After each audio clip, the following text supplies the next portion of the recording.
We're not black. How about that? We're not black, nigga. We're Indian. Yeah. We're Native American. Yeah. How many of y'all grandmothers got Indian in your family? Yeah. I'm Indian. Wait a second, but what happened to the Indians? We black. Show me black on the planet. We're not black, nigga. We're Indian. Yeah. We're Native American. Why are you putting Native Americans in here? Why isn't this just for black people? Well, black people are Native Americans. You know, we've had, a lot of proof that, some of us started here in this land. Everybody wasn't brought over from Africa. So, we have to, like you say, unpack all of that and try to, find the true lineage of people in this country, because some, I used to tease family members who would say, I got a little Indian in me. I would think they didn't want to be all the way black. But when I really do the research, a lot of them did have a little Indian in them. So, it's one of those things where, we want to be counted on all levels, not just, through slave ships. Like I said, we were here before Columbus. So a lot of us. And so we want to make sure that's included and not excluded. I am not a slave. I was born to slide. I am not afraid. Hop about the K. Oh yeah, free to God. They went out of state. I'm a child of God. I do not belong to the United States. For Black History, tell Uncle Sam he can catch a fade. I went to hell, school, graduated at the top of my class. Still never thought I was over my peers. We did that time together 12 years. Ain't that some movie? I think that it is. They won't control me, I'm really a member. I traveled that road, I came back with the jewels for 'em. When I pull up, they pee how the roof gone. We some dog killers, won't true bones. Know we all spit 'em, we supreme. Somewhere I read a nigga had a dream. You don't have to try to be something you're not. God, I can't stand this. Trying to be something I'm not? Trying to be proud of my African heritage? If that's being something I'm not, then fine. My grandmother was a full-blooded Iroquois. My grandfather was a black from a long line of journeymen who lived in Connecticut since the establishment of the colonies. My father was a Bajan who came to this country a cabin boy in a merchant marina. I know all of that, Mama. Then know this. I am alive because of the blood of a people who never scraped or begged or apologized for what they were. They asked only one thing of this world: to be allowed to be. I gave you my grandmother's name, a woman who bore 9 children and educated them all. Who held off 6 white men with a shotgun when they tried to drag one of her sons off to jail for not knowing his place. And you had to reach into an African dictionary to find a name that would make you proud. I was born black, I live black, and I'm gonna die probably because some cracker that knows I'm black better than you, nigga, is probably gonna put a bullet in the back of my head. This is the remix. My father was raised in the era when black niggas couldn't claim Native American. Many know about slavery, but few discuss paper genocide. We did not all come from Africa, and most of us have Aboriginal roots that were stripped away due to reclassification and miseducation. As a native Black American and a member of the Muskogee Creek Nation, I understand the importance of tracing your lineage. If you want to learn how to trace your genealogy and apply for tribal citizenship, go to nativeblackancestry.com to schedule a consultation. They don't want you to remember this. You not no slave, you indigenous. Fuck how they painted them Indians. You went to war with the French and the British, man. Quite frankly, you was kings, Merovingians. They took the women and men, made them prisoners, raised up the children to worship their images, set up a lab to the genes and they mixed them, and this shit get way deeper than your pigment. All right. Shout out to the folks watching on TikTok. Shout out to the folks watching on YouTube. If you're watching on YouTube, you can find me on TikTok. The name of the TikTok is Native Black Ancestry. If you're watching on TikTok, damn, we already got there. I ain't even dropped the number yet. I ain't even. All right. Let's see what we got. Ben Johnson. Caller, let us know where you calling in from and what's on your mind.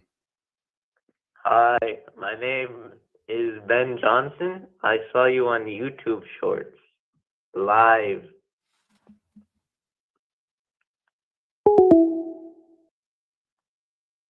All right, guys.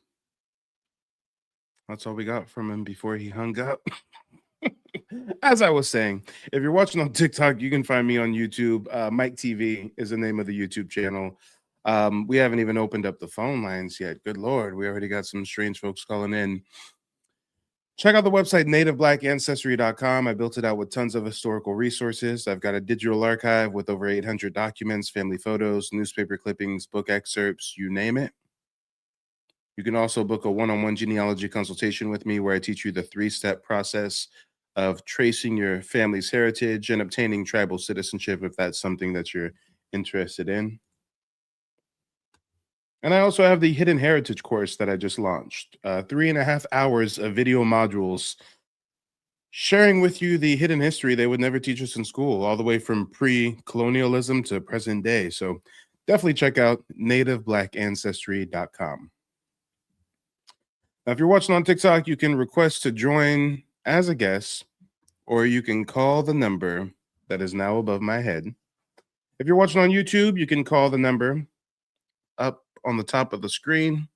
I would really love to hear from people who maybe want to debate a little bit, or maybe, those that disagree that Black Americans are American Indians, those that think that we're these strange pretendians that are ashamed to be African. I mean, if you really think that every single Black American traces their lineage to a West African slave, then call in. I'd love to have a discussion with you. You can let me know what you think. I can let you know what I think. I can cite sources, show you evidence. Hopefully you can do the same in return, but we'll see.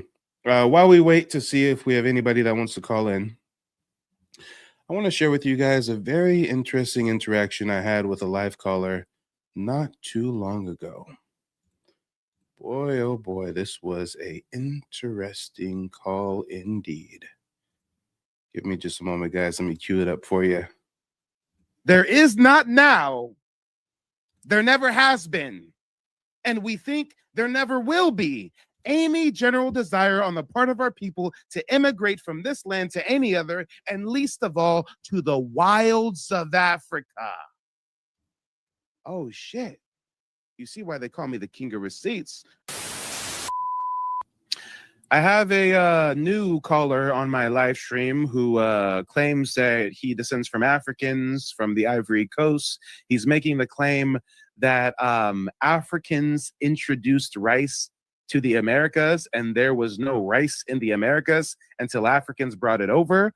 My claim is there was already wild rice growing in the Americas. What say you, ChatGPT? Absolutely. I can jump in on that. So historically speaking, both of you have a point, but in different ways. There was indeed a type of rice native to the Americas, commonly known as wild rice.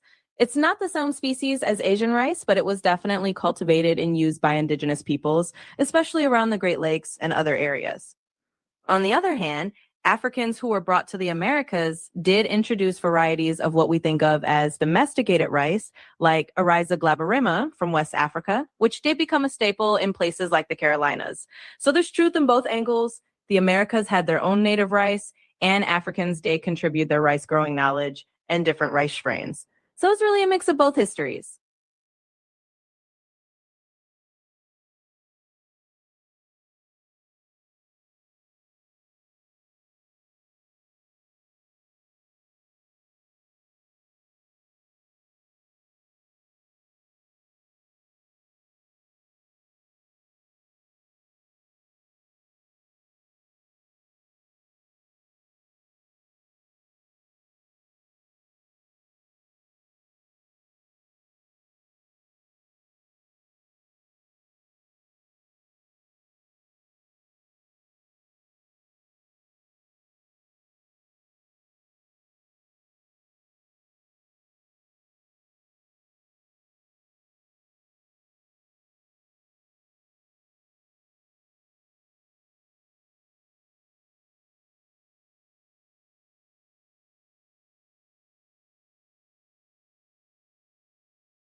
And hold on real quick. Mic check, mic check, mic check.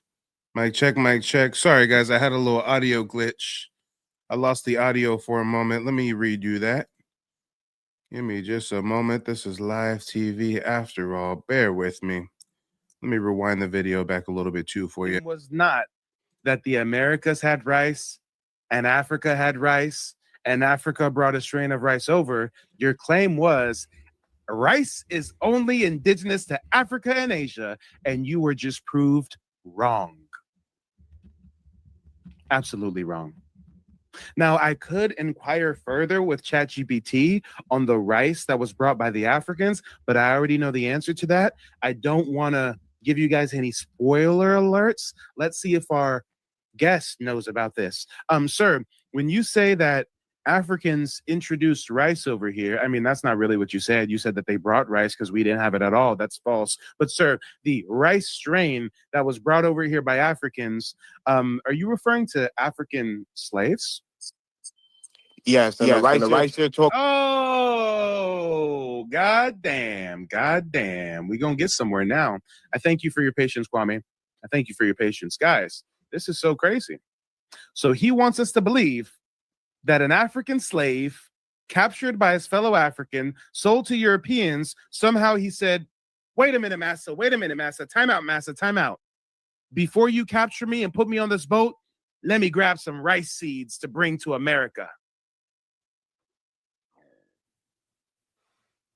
Oh, the Africans had a premonition. They knew that they were about to be captured as slaves, so they said, let me take some seeds of rice and put it in my pockets. Wait, Africans didn't have pants. They didn't have pockets. Where would they have put this rice? Sir, help us out here. Where do you think that these African slaves stored this rice? Where did they store it? Did they use their prison wallet? Did they have rice seeds shoved up their ass? Rice filled their anal cavities because they knew that they were going to America and they would need some rice once they got over here? How did they transport this rice? You keep cutting me off, and I can't really make my point. How did they transport the rice, sir? Yes, they put the rice in their hair and other crops. In their hair. Okay, thank you. Look at how pseudo this shit is getting tonight, y'all. He wants us to believe that an African slave who's being chased by their fellow African slave trader, he's going to say, wait a minute, Kunta, time out. Let me braid some seeds in my hair real quick.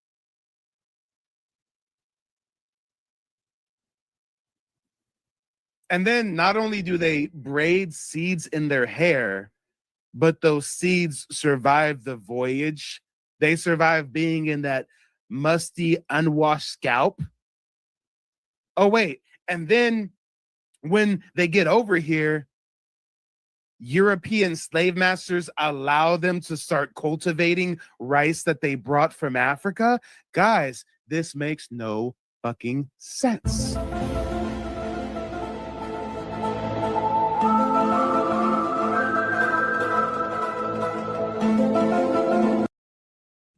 I mean, am I tripping, y'all? Am I tripping, or does this make no sense? I mean, does it make no sense, or does it make no sense? Which one is it? He wants us to believe African slaves braided rice into their hair, and the rice survived the journey, and we wouldn't have rice without them doing that.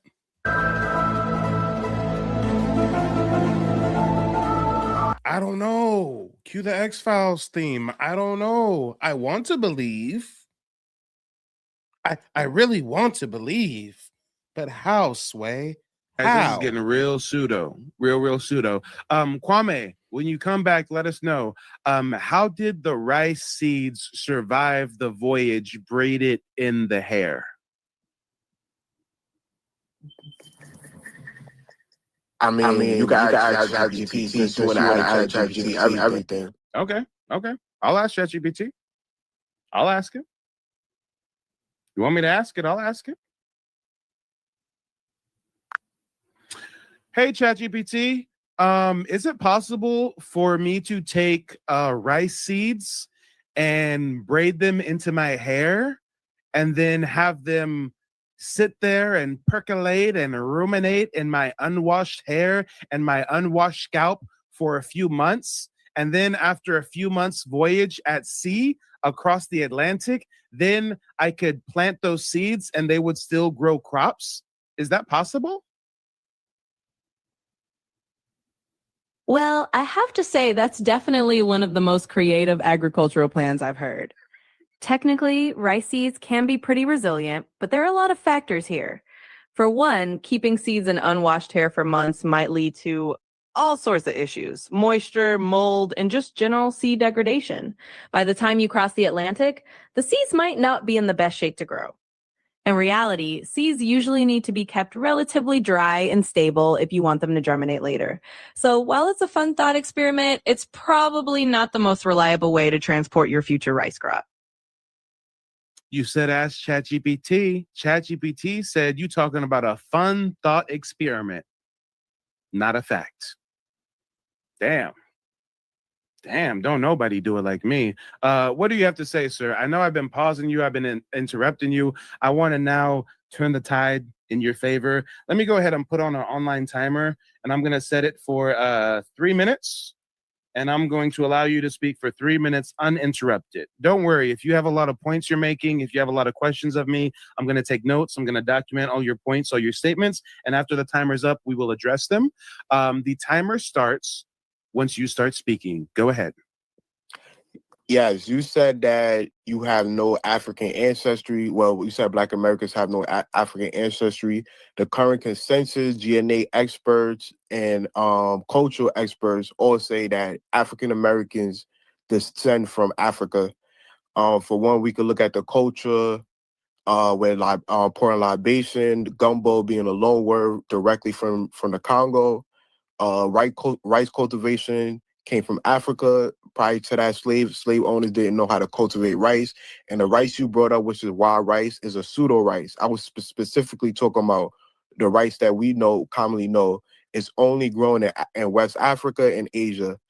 And we could look at the African burial ground where slaves was buried with African motifs and other African ornaments. So that's a direct connection to Africa.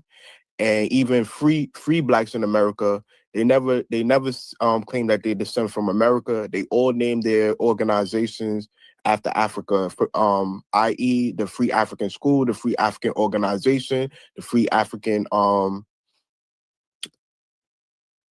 Time out. Foul on the motherfucking play.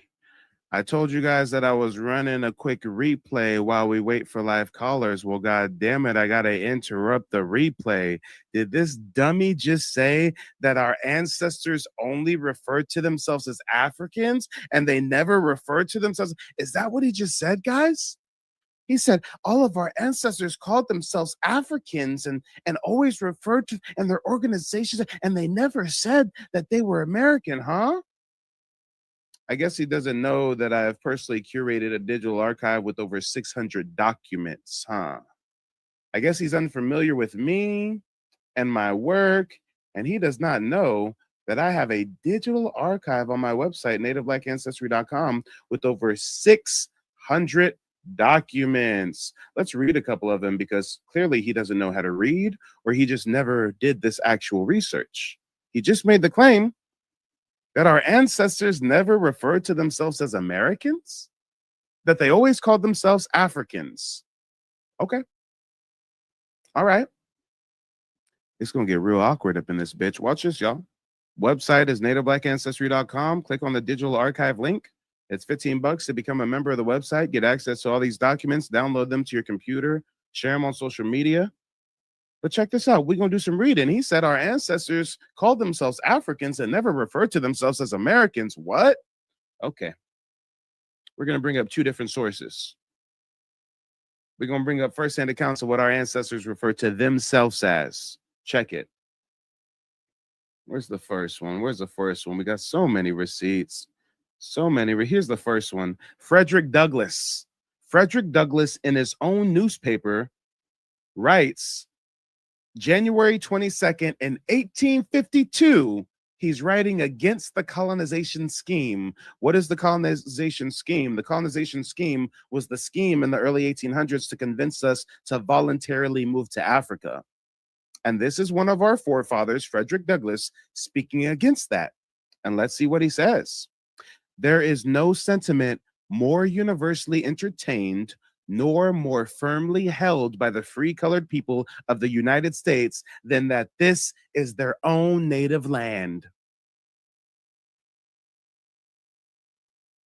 He didn't say there's no sentiment more universally entertained nor more firmly held by the free colored people of the United States than that we come from Africa. Words matter. Some pan goofy wants to tell us all of our ancestors identified as African. No, you're lying. Let's read. There is no sentiment more universally entertained nor more firmly held by the free colored people of the United States than that this is their own, their native land, and that here, for good or for evil, their destiny is to be wrought out. Identified with the entire history of the American people, going back more than 200 years, this sentiment is natural and praiseworthy. There is not now, there never has been, and we think there never will be, any general desire on the part of our people to immigrate from this land to any other, and least of all to the wilds of Africa. But that caller said that our ancestors identified as African, huh? There is not now, there never has been, and we think there never will be any general desire on the part of our people to immigrate from this land to any other, and least of all to the wilds of Africa. Oh, shit. You see why they call me the king of receipts.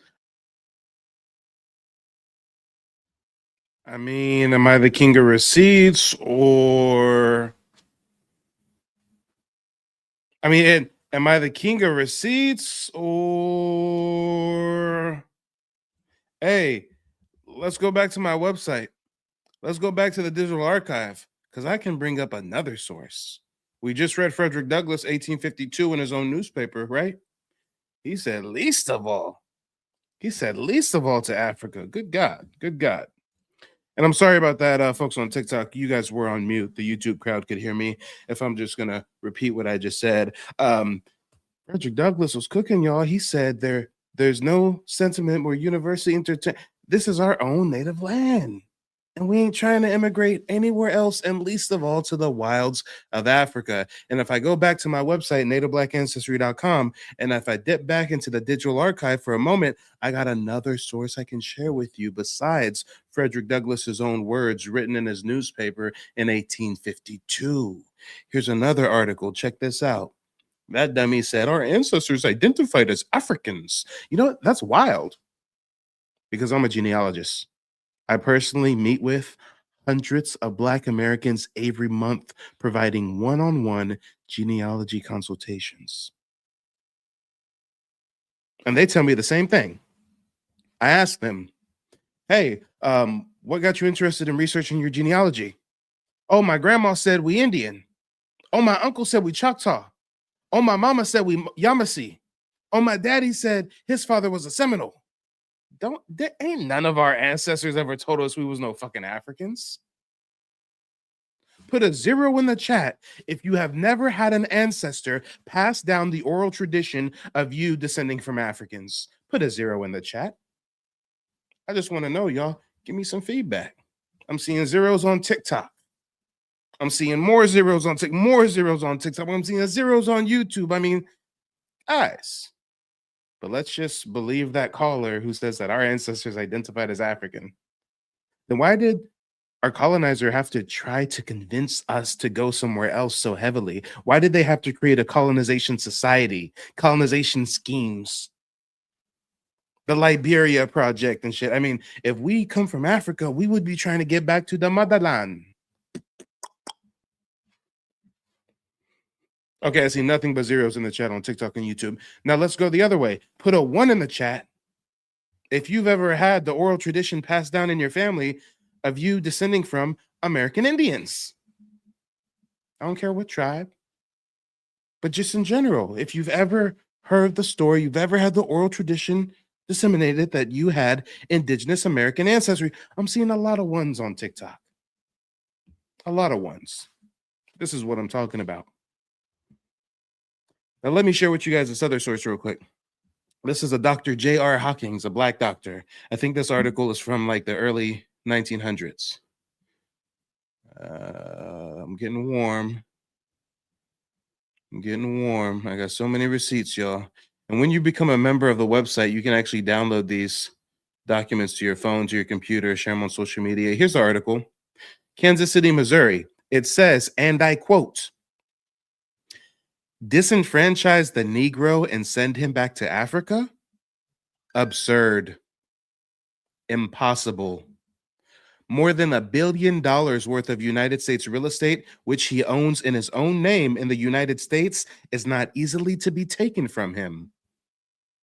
Besides, the Negro is not an African. He is an American. African is a misnomer. Why try to send him to a country which is not his own? End quote. But let that caller tell it our ancestors identified as African. Okay. Maybe that caller was a descendant of an African. That don't mean we are. It's funny how these Pan-Africans just can't be African and leave us alone. They got to be on some African supremacy shit, that their whole identity is predicated on convincing you that you also have African heritage. See how odd that is? We aren't some American Indian supremacists. We aren't out here saying, hey, you have to identify as an American Indian. No, I don't know your genealogy. You might descend from some Africans.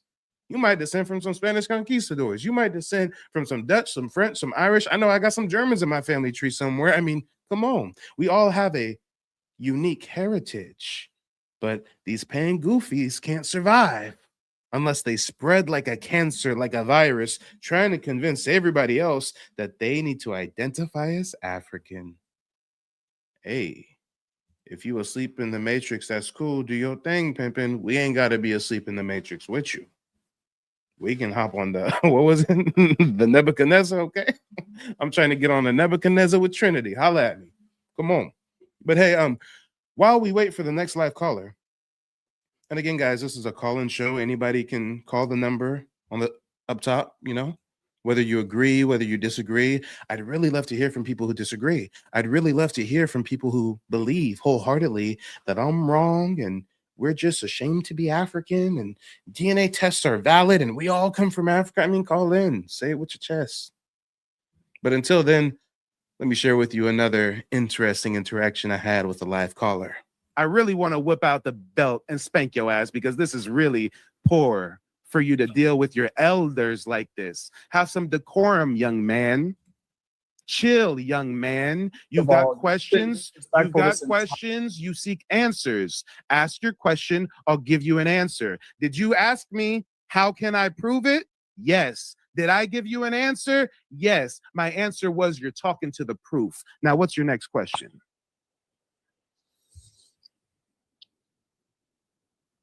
Next question, please. Stop being disrespectful.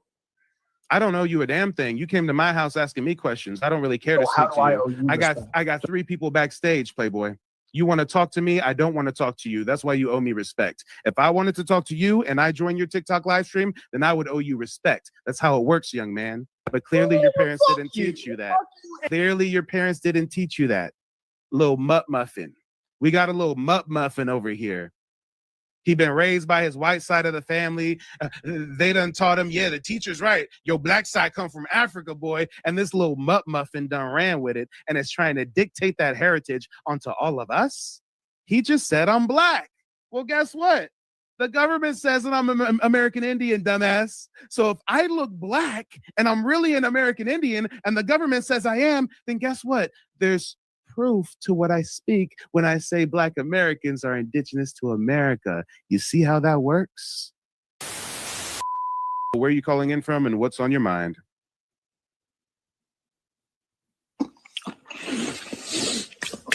Hello?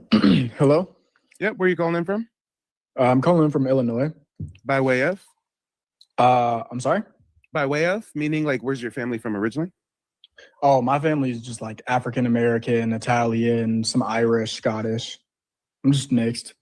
Well, hold on. When you say African American, I mean, what country in Africa? Africa's a continent, not a country, right? I don't know. I don't know. It was just like, transatlantic slave trade. They lost all their roots. Furthest my African American side goes back is just like the South.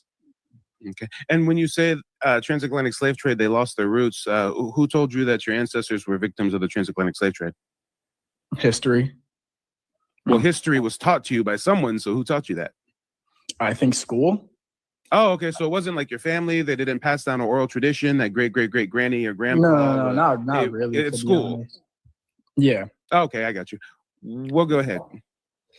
Oh, and actually, before you proceed, just because I always want to give reverence to the women in the audience, Empress Air says, "Why claim something you know nothing about?"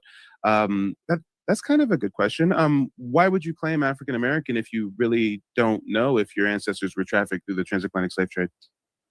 I mean, they were. Because school taught you, or because you did genealogy research?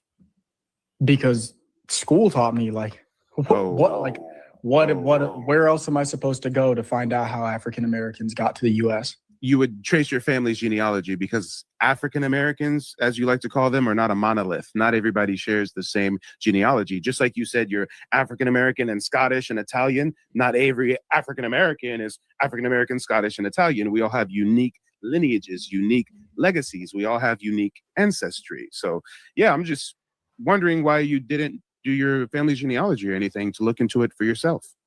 I mean, honestly, I didn't think it would be super relevant to me, because, I mean, it's not going to change how I view myself or how time out.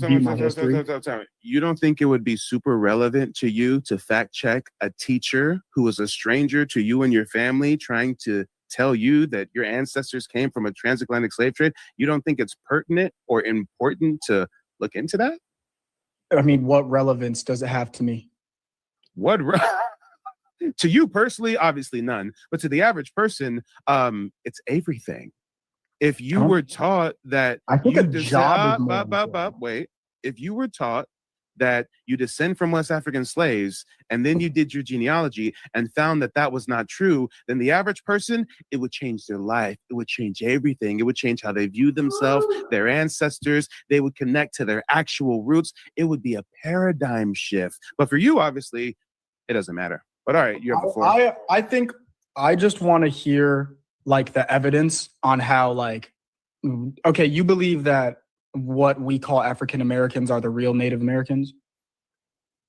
I've never made that statement. My statements are very clear in the cue card on the screen. First statement, Latinos and Africans have the biggest identity crisis. Second statement, Black Americans are indigenous to America, prove me wrong. The second statement is not so much of a proclamation, it's more of an invitation to debate that narrative. And now you're up here to debate it, so let's get into it. You believe that all Black Americans share your same West African slave roots that your teacher taught you about? West African, but not all Africans came from the exact same tribe. Sir, let me restate that so we can get a clear answer from you. Do you believe that all of Black America share the same heritage as you, like you were taught by your school teacher about descending from West African slaves? Yes or no? Yes. Okay, so you believe we all share that same African slave heritage. Okay, well, next question. Do you think we all share your Italian and Scottish heritage? No. Why not? Because that's just not how it works. Whoa, time out. Why is that not how it works? If you think that you descend from West African slaves because a teacher in school taught you that. Because it's just history. Time out. No. You were taught that by a teacher in school, so you ran with it. You never looked into it. And you think that everybody else shares that same heritage because a teacher told you that's your heritage. But when it comes to your Italian and your Scottish, you think that's exclusive to you and everyone else doesn't have that. Well, sir, I've got to ask you, who taught you that you have Italian and Scottish heritage? My grandmother. And where did your grandmother get that from? Literally migrated to the U.S. from Sicily. And did anybody on your Black side migrate from another country? No. then how do you think that they descend from West African slaves that were imported here if you don't believe they migrated? Migrating and being imported are basically synonymous. So what are we talking about If right you now? believe imported, then yes, I believe my ancestors who are African American were imported.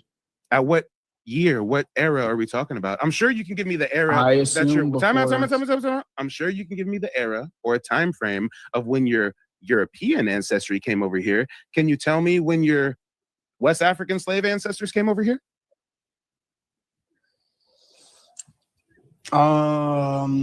You got this info from your teacher. Did your teacher tell you, or did she just say you come from a West African slave?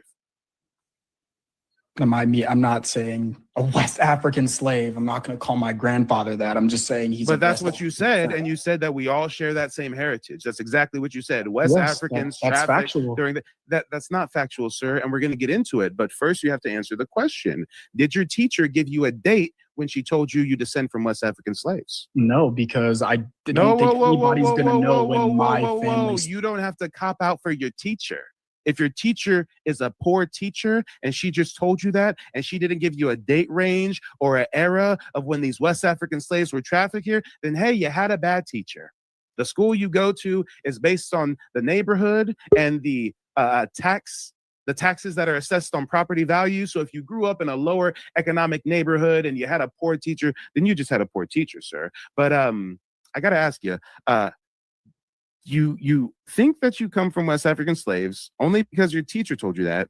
Your family never told you that. You don't have any recent migrants that you know of from your black side of the family. Your teacher also didn't even tell you a date range of when these West African slaves were coming over, but you keep trying to make the blanket statements like, but these are all facts. It's just history. So go ahead, unmute yourself. You have the floor. What are we talking about here? We're talking about how I'm just going to say it. There is no genetic connection between West Africans and the indigenous people of America. So to say... Great. Your statement is there is no genetic connection between West Africa and the indigenous people of North America. Who said there was? Go ahead and unmute yourself. I mean, your thing says we have always been here. So if we've always been here, that means we're indigenous and we're not from West Africa. So when you say there's no genetic connection to West Africa and North America, why are you bringing that up? How is that relevant to the discussion? I've never made that claim. If the claim is that we've always been here, that means we were never migrating from West Africa. So there should be no genetic connection. It's just not the truth that Africans were always in America. You're right. Nowhere in my prompt do I say Africans have always been in America. Nowhere do I say Africans are indigenous to America. Africans are indigenous to Africa. Indigenous Americans are indigenous to America. You see how that works? Okay, so where do black people come from? It depends on your ancestry. You could be a Black American like yourself who descends from West African slaves sold by their fellow Africans, trafficked to Europe. And then on one side, you also got some Scottish, Italian immigrants, right? Or you can be a melanated person that descends from Aboriginal tribes of this land with no African admixture. Black Americans are not a monolith, sir. That's why it's important for you to do your genealogy. Your genealogy is different from my genealogy. My genealogy is different from Empress genealogy. Actually, Empress is a bad example. Me and her descend from the same tribal nation. But why are you up here trying to make it seem like, specifically when it comes to your West African slave heritage that you claim, we all are supposed to share that. But when it comes to your Scottish and Italian, you don't think we share that. I mean, how can you get up here and cherry pick what you think our ethnic origins are? This is strange behavior. How old are you? Go ahead. How old are you? I'm curious. And I'll lead the charge. I just turned 30, October 4th. How old are you? I'm 18 years old. Okay, thank you. I will relax. I will calm down. I'm speaking with a teenager. I get it. When I was 18, time out. When I was 18, I know nothing about this. When I was 18, all I had was loose oral traditions of indigenous ancestors. And it wasn't until 2021, which would be when I was 26, when I was 26 years old, is when I finally did my family's genealogy, traced our heritage, found my indigenous ancestors by name and the tribe, and got tribal citizenship with the tribe of my ancestors. I did that at 26. I didn't do that at 18. So I'm going to give you some grace for being a teenager. Go ahead. You have the floor. I would love to see some evidence that proves blacks were always here. You're talking to the evidence. Do you identify me as black? So simply No. I asked you a question. Do you identify me as black? Yes or no? Yes, you are black. Okay, I am black. But yeah, the government doesn't say I'm black. The government says that I'm an American Indian. You see how that works? Because you're recognized by a federal tribe and you went out of your way to do that. No, because I descend from American Indians, dumbass. Lord, I know you're a teenager, but it's like pulling teeth dealing with you. It's really like pulling teeth. I really want to whip out the belt and spank your ass because this is really poor for you to deal with your elders like this. Have some decorum, young man.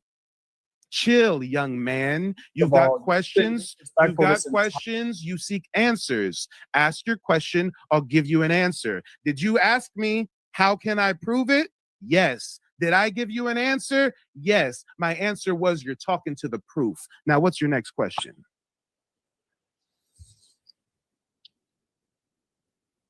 Next question, please. Stop being disrespectful.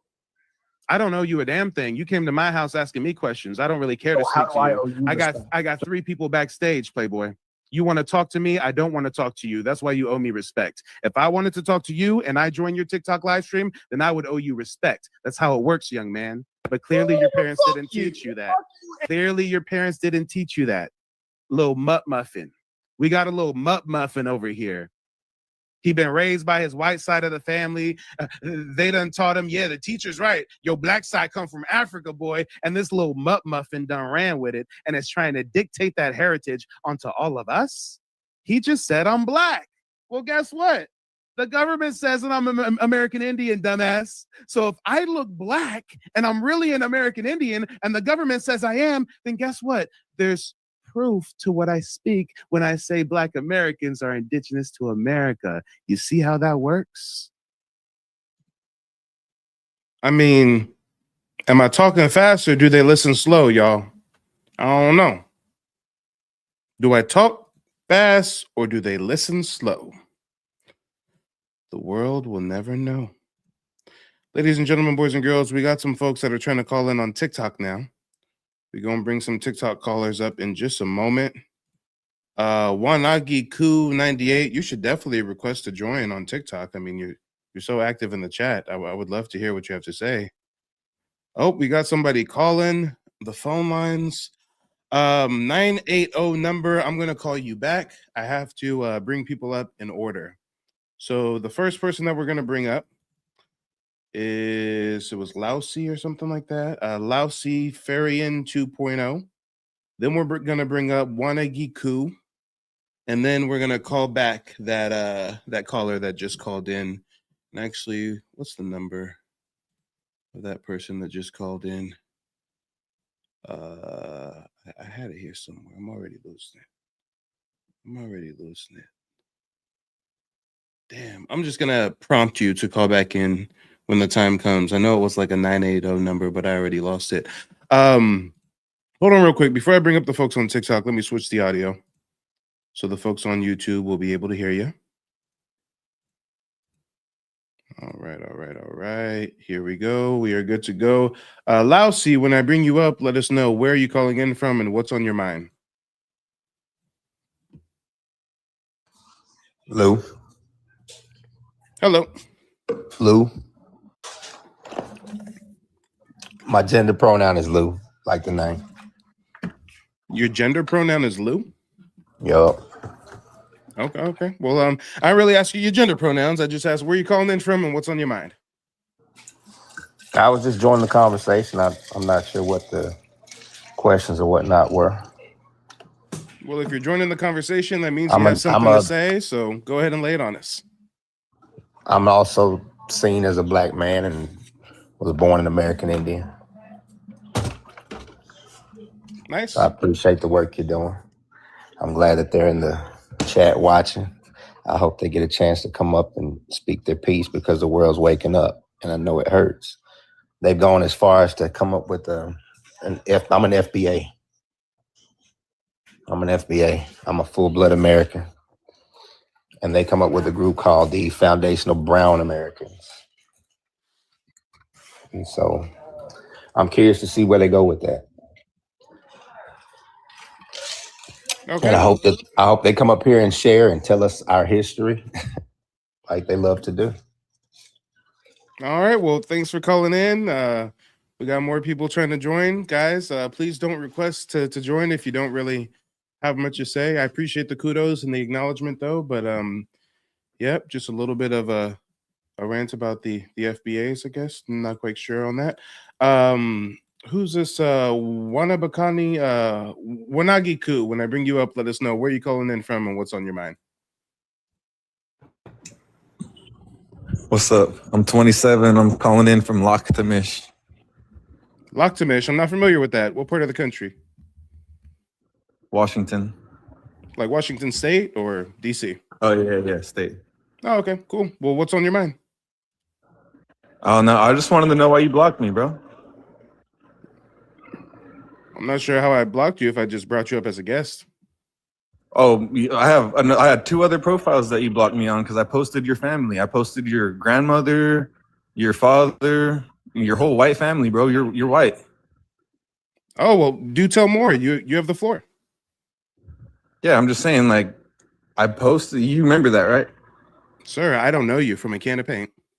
Oh, come on, bro. You would comment on this shit all the time. And then you blocked me, though. It wasn't a mod either. You blocked me.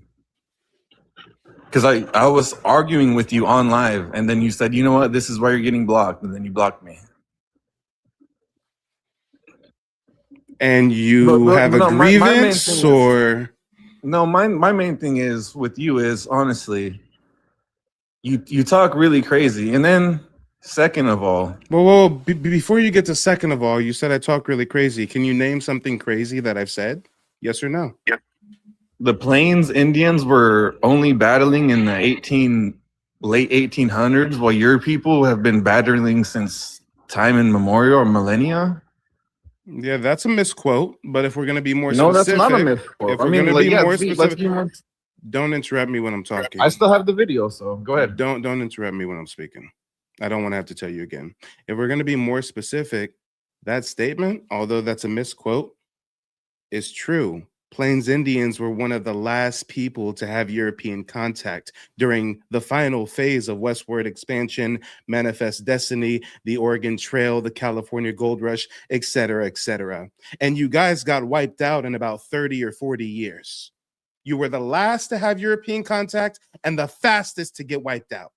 Meanwhile, my ancestors have been dealing with the Europeans since the 1400s. It took several hundreds of years and several different European nations infiltrating my ancestral homeland for us to eventually get taken out. And y'all got the last contact and got taken out in about 30 or 40 years. That's just history. If you're insecure about it, you can be insecure somewhere else, but that's just history. Now, what do you have for me?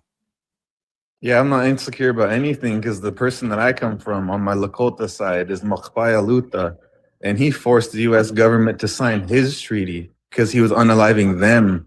I don't know what this whole wiped out thing was, but we definitely wiped them out. Time out. Look it up. I am going to look it up. I thank you for sharing your family genealogy with me. This is the first time I've heard about this. I don't really specialize with the Lakota or tribes in Washington. I specialize in the Caribbean, Central South America, and the Southeast Great Lakes I'm region. half Lakota. I'm half Lakota as well. Okay, I get it. So you're half Lakota, and then what was the tribe you originally named? Laktamish. That's my mother's tribe. Laktamish. And you're saying that if I look him up, you have a famous ancestor who forced the United States government to sign a treaty. Is that right? Yes. Okay. And what was the name of this ancestor again? Mokpaya Luta, but he's known as Red Cloud of the Oyukpe. And is that a band of the Lakota? Yeah, Oyukpe is spelled Oyuhpe. Oyukpe. And that's Red Cloud?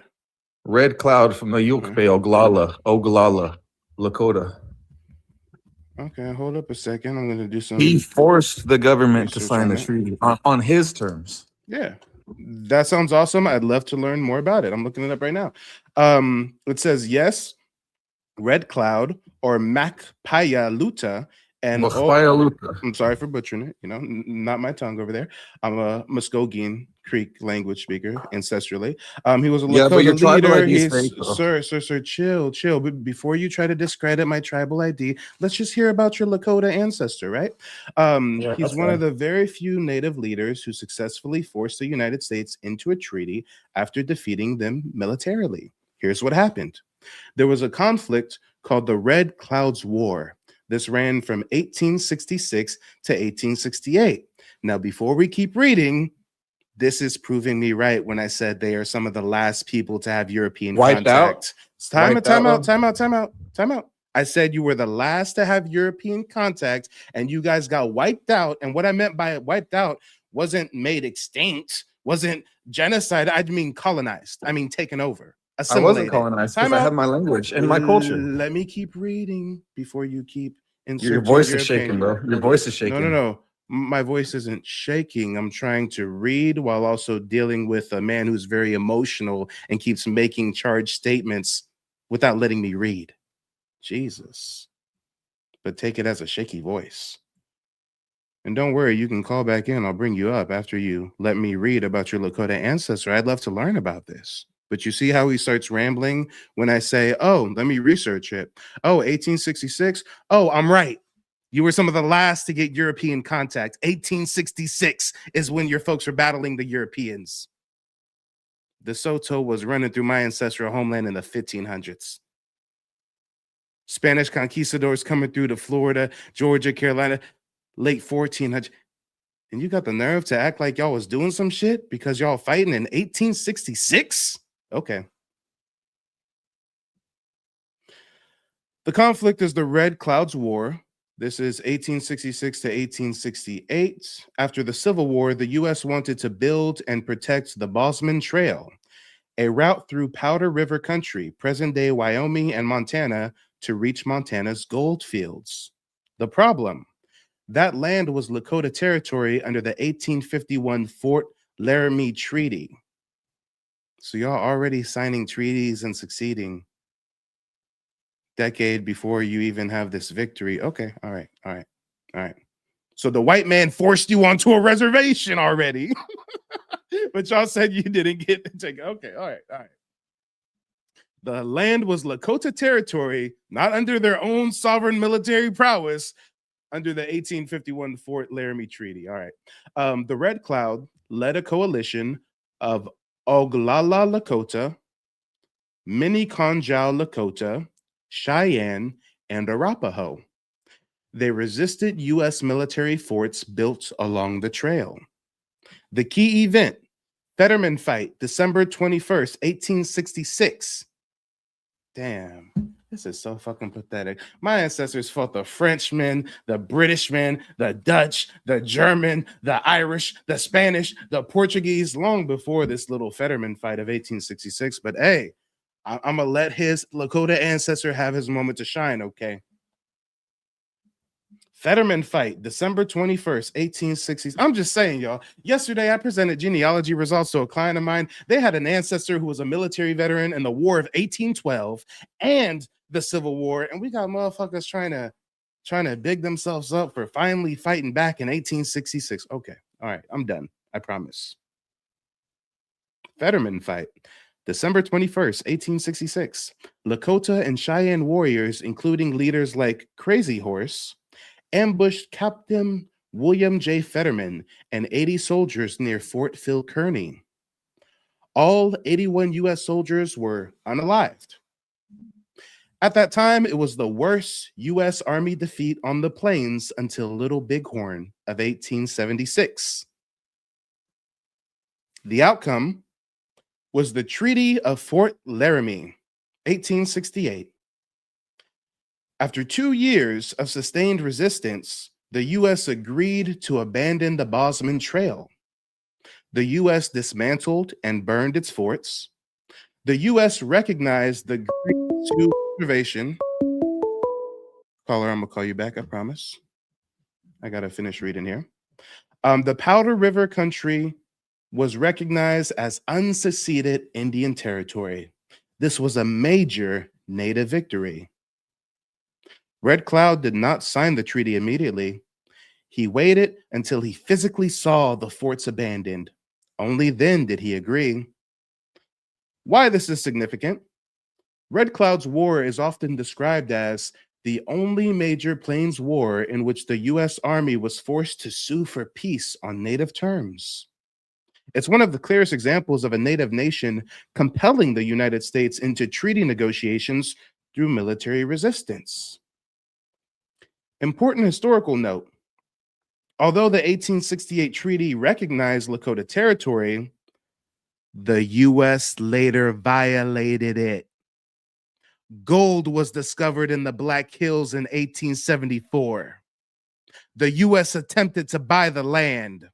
After Lakota refusal, there was the Great Sioux War of 1876 to 1877, and the Black Hills were seized in 1877. What the fuck are we up here talking about? Mike, you don't understand. My ancestor was a Lakota general, and he took out the U.S. military and forced them to sign the treaty. Yeah, and 10 years later, they broke the treaty and took your fucking land. What are we talking about? I see why he was interrupting me so much while I was trying to read his tribe's history. I guess he forgot to tell us the part where, damn, not even 10 years later, 1868 is when the treaty was signed.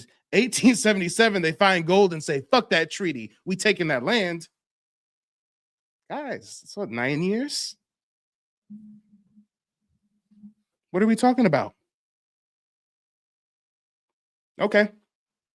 But let him tell it. His folks never got taken out. Guys, I literally said his folks in the plains were the last to get European contact, and they got colonized the fastest in 30 or 40 years. We see evidence of this right here with this history he brought up. But I think he's backstage. Let's get him back here, and he can tell me how my tribal card's fake and all that good stuff. Wanagi Ku. Were you aware that like 7 years later they came and discovered gold and took your land? They still don't have it. They still don't own Pahasapa. Okay. I asked him if he's aware that 7 years later they came and, took the gold, took the land. He says they still don't have it. Let me do some research. How much wealth in gold did the U.S. government extract from the Black Hills?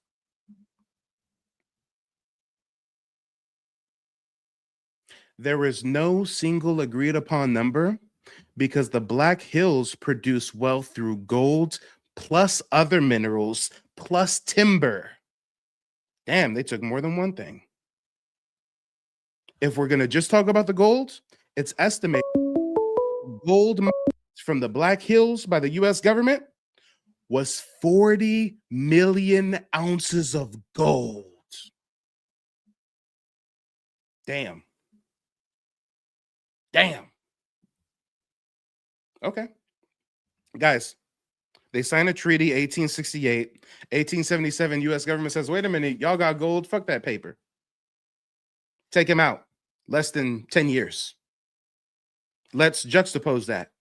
Indian removal, Trail of Tears, 1830s, in our ancestral homeland of the Southeast. Our indigenous ancestors are fighting the Seminole War I against Andrew Jackson and the U.S. government, the Seminole War II, the Seminole War III, all the way through into the Civil War Reconstruction era. That's 30 plus years, not even counting the Muskogean armed conflicts such as the Yamasee War of 1715, not even counting Chief Tuscaloosa, the Black Warrior King's stand against DeSoto and his men in years prior. I mean, he really came up here trying to measure sticks when he got a little itty bitty twig to stand with. I mean, this is wild. 40 million ounces of gold. If we value 40 million ounces of gold at modern gold prices, they took $80 billion in gold from his ancestral homeland. And that's not to say that, like, you know, that's something we blame the Lakota. I mean, that's not to say that it's the native tribe's fault and like this is a badge of shame on them. Of course, this is the colonizers doing. Of course, if we count the gold that was extracted from the rest of the Americas, it's way more than 80 billion, right? I mean, nobody's going to be like, oh my gosh, you had so much taken from your land, nana, nana, boo boo. The fact is, one of you ignorant ass Siberian Husky Plains natives had the fucking audacity to call into my show and act like y'all had some shit popping and my statements are false when I say you were contacted last and got colonized in the shortest amount of time. And that's a fact that even your family's history speaks to. We ain't even gonna talk about y'all coming across that Bering Strait. We ain't even gonna play the videos of all the Mongolians and the Asians in Asia saying, yo, y'all know y'all are cousins, right?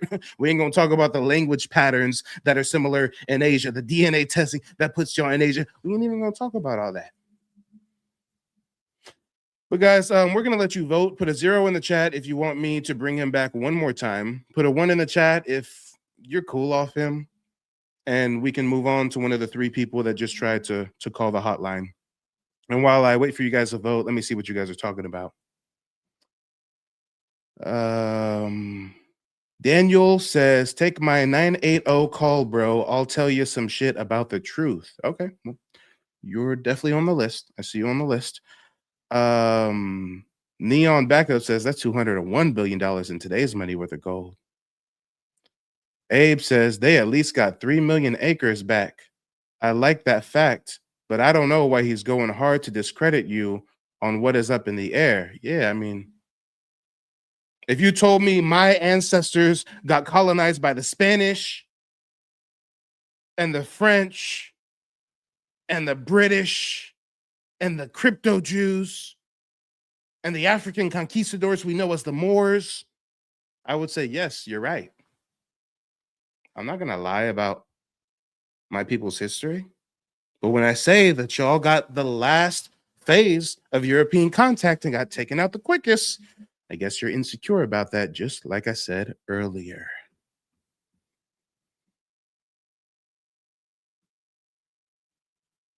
Let me see what y'all was talking about. Oh, and I'm sorry. That motherfucker was weird. When he first came up to Mike, don't you remember me, Mike? How come you blocked me, Mike? How come you blocked me, Mike? I posted pictures about your family, Mike. You're really white, Mike. I mean, the whole time he's saying that, I swear to God, in my mind, I'm just hearing tears grow cold. I wonder why I got out of bed at all. The morning rain dropped at my window. And I can't see at all. And even if I could, hey, go on, put a picture on. I mean, this stan ass, obsessed ass, Plains native. Hey, Slim, I drank a 5th of vodka. You dare me to drive? Hey, Mike, I pulled up pictures of your family. You're really white? I mean, okay, yeah, thanks. Guys, can't you tell I'm a white man? I mean, I just put on like some bronze toner and I put on some fake freckles to seem like I have melanin. That's what it is. Okay. Jesus. Hey, Slim, that's my girlfriend screaming in the trunk. I just signed her up. See, I'm not like you. I mean, this motherfucker was weirdly obsessed with me. Now I see why you got blocks. I don't remember you, but if you're calling in saying I blocked you at some point, I probably did. And now we see why. Blitz the Conqueror is trying to call in. Blitz, you're going to have to hang out backstage for just a minute. I got to get to some of these callers who called the Google Voice number. We've also got Wanagi Ku backstage. Oh, let me see what the audience said. Was it zeros or was it ones? It was lots of zeros. It was quite a bit one. Oh, it's lots of ones and lots of zeros. Okay, you know what? If Wanagi Ku wants to be patient, we got to go to the 323 number that called in.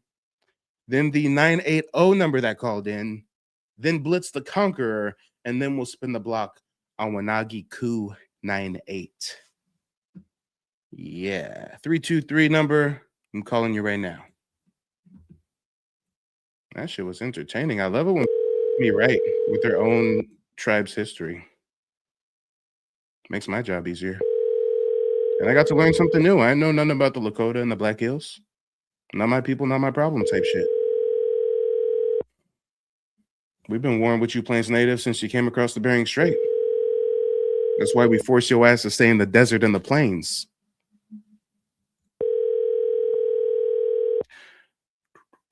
All right, 323 number's not picking up. Let's call that 980 number.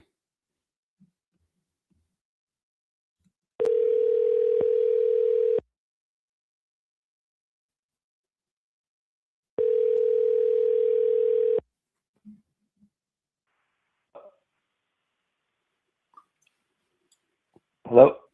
Yeah, where are you calling in from and what's on your mind? I'm originally from Boston, but I live in Charlotte, North Carolina.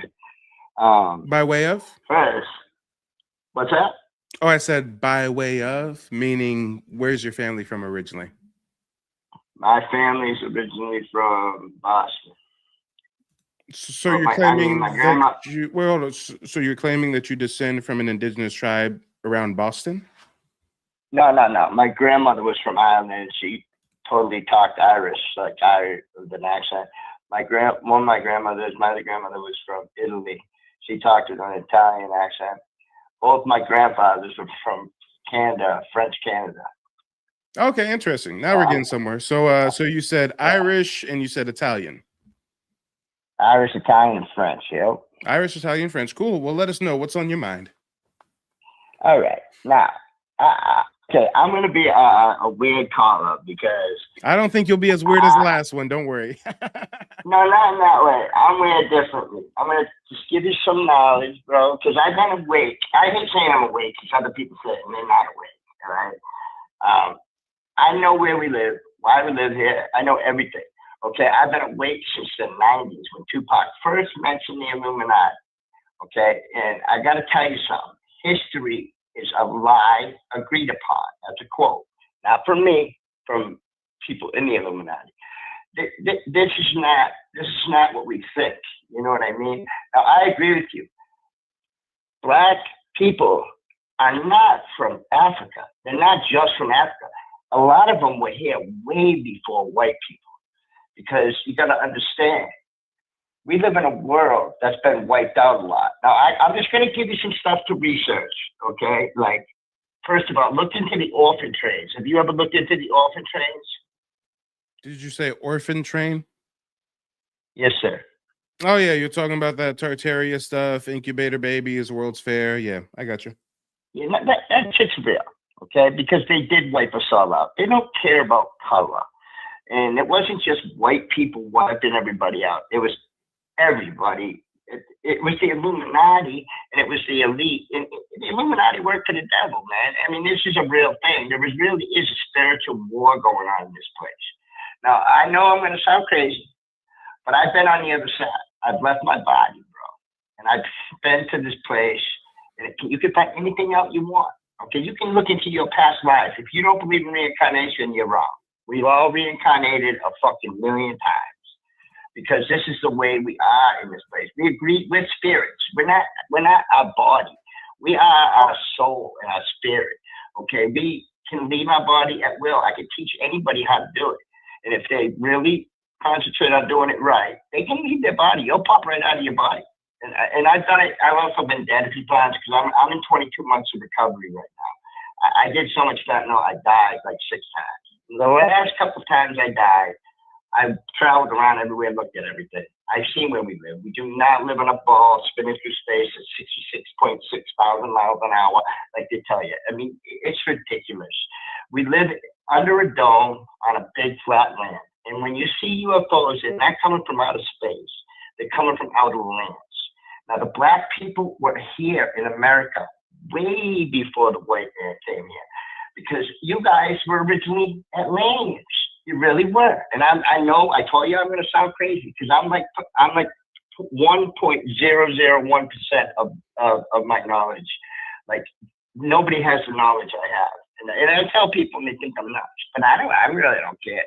And first of all, the Matrix is actually backwards. If you think you should be with Neo and whoever, they were trying to help the computer. They were trying to keep the computer alive. He joined the computer at the end to fight off Agent Smith. Why? Because he wanted to keep it alive. The computer was the matrix. That's propaganda, man. You just got to look at it the right way. This place has a machine under it, 8 miles down. Look into drilling. They've only been able to drill 7.8 miles down. And they've never drilled past that at sea level. You know why? Because there's a machine down there and it's covered. Now, this place was created for the devil's playground. The devil runs it, and if you stay in touch with God, you're all right. Now, I'm not a religious zealot. I'm nothing like that. But I'm telling you, Well, there's a God who we... real quick. Yeah, go ahead, brother. I've got several people trying to call in. I don't necessarily agree or disagree with what you're saying. There's definitely some truth to things that you speak on. But just go ahead and round it out and land the plan and give us some closing remarks real quick. Okay, I'm going to give you something quick. Okay, now, you got to understand, they farm us for our energy. We're all in the same boat. It doesn't matter where you're from. If you're on our level, they consider us the Goyim. Goyim, yeah, We all absolutely. get farmed for our energy. That's what this place is all about, because without our energy, it doesn't work. They literally need to do it. There's fucking demons on the other side farming your energy. So when you get upset, or you get mad, or you hate somebody, or you have that negative vibration, you're feeding them. Now, if you stay in the love vibration and you're happy about everything and you stay in a positive attitude, they don't like it. That ain't what they want. That's why they fuck with us with politics and all this bullshit. It's a lot of bullshit. I don't fall prey to any of it. And I have an amazing life. You know what I mean? And I just kind of stay under the radar. I try to. But, I mean, these motherfuckers know everything about us. You know what I mean? And when you're giving them your DNA, like your ancestry and all these things, they don't Hold on. The airport terminal is calling you to land the plane now. Come on, go ahead and make your dispatch. No, it's all good, brother. I'm just telling you, go research it, research what I told you, and you're going to find out that I'm right. I'm right about everything. But you're right about the black people, man, being from here. They're not from Africa. That's ridiculous. I mean, my wife is black, bro, and she's African American. And let me tell you something. She gets pissed when people start calling themselves African American because she's from Africa.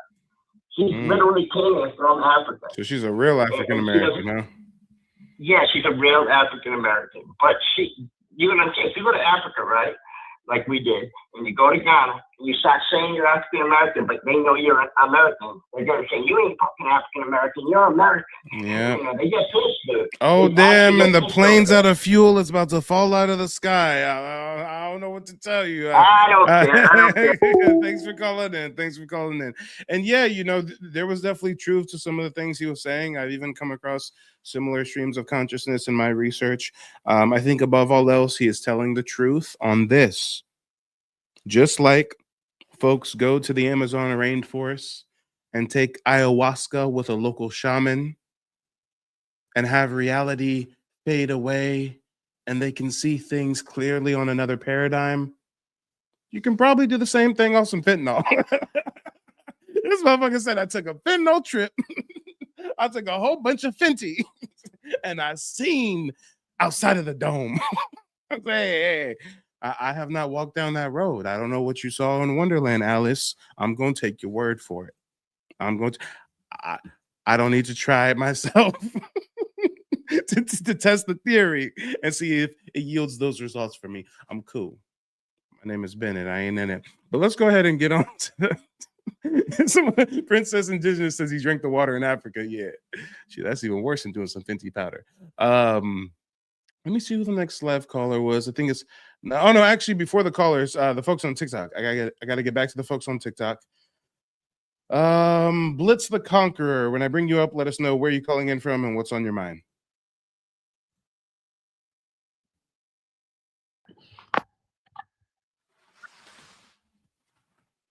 What's up, bro? So I was just listening to your convo, man.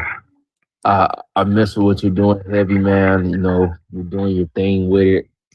You're always gonna have the people that are angry, ready to crash out. It's mostly like Spaniards and people who are Well, real quick. First answer the opening questions. Where you calling in from? And then let us know what's on your mind. I'm calling in from the USA, Georgia, specifically. Georgia, okay, cool. Lay it on us. So like I said, I was just listening to what you were saying. Basically, I think you're doing your thing, bro. I mean, I like the little thing you got planned.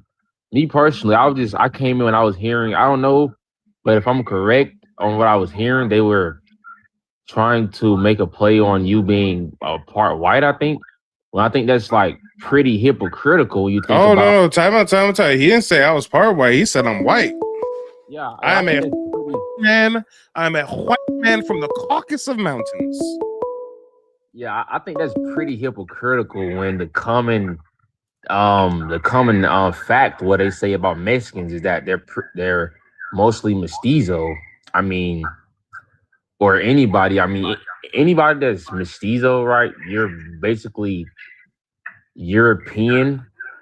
So I don't get why they're just making it seem like there are people who exist that are just fully indigenous. I mean, I haven't seen anybody that's just throughout their lineage that is just original indigenous, like aboriginal. I mean, let's just be rational here. So it's like we know that the Europeans came, Christopher Columbus, he came and he started, and they were doing weird things with the indigenous people, trafficking them, raping them, all type of things. And the same with the Africans. So to make it seem like there isn't different lineages and there's just one type of indigenous person is just crazy. Because I mean, at the end of the day, we have to think about who is actually closer to the real indigenous people, Black people or somebody else. And from everything that we've seen, everything that we're showing, it's Black people. I feel you. It's like, so I mean, I'm not really. You can show them. Hold on. Hold on. I'm sorry. I'm I'm not laughing at you. I'm trying to keep a straight face. I swear I am trying so hard to keep a straight face, but I'm reading the TikTok comments and Wakaki or whatever that Lakota boy's name was, he crashed out in my comment section, yo. I'm trying to keep a straight face. Yeah, He said Mike has freckles. He hides his freckles at the top of the page. Damn, guys, I didn't know I'm hiding my freckles. trying All to right. figure out what does freckles have All to right. do with anything. We got Hey, I got freckles. I'm a white man, y'all. Don't you know that white men have copper color skin with freckles? I mean, we're gonna bring Waganagi up in a minute. It's funny how even his name sounds Asiatic. But go ahead and finish what you were saying. I just had to pause and have a good laugh at his expense. Yeah, I just like when I try to think about just the math of it all, like how many Africans were brought to North America specifically. When you think about that, like let's say like 400,000. So, and that's a round trip, right? That's up until Wait, no, it wasn't no 400,000 Africans coming to North America. That's an estimate. Yeah, We know yeah, for a that's an estimate. fact. We know for a That's fact the less highest than I know. 4%. Less than 4% of all Africans trafficked to the Americas went to North America. Now, if we're going to quantify that 4% or less than 4%, some historians debate it was as little as 90,000 Africans being shipped to North America. On the higher ends, they estimate 388,000. But even if we play devil's advocate and round up, hold on, and let's say 400,000 Africans came to North America. Well, guess what?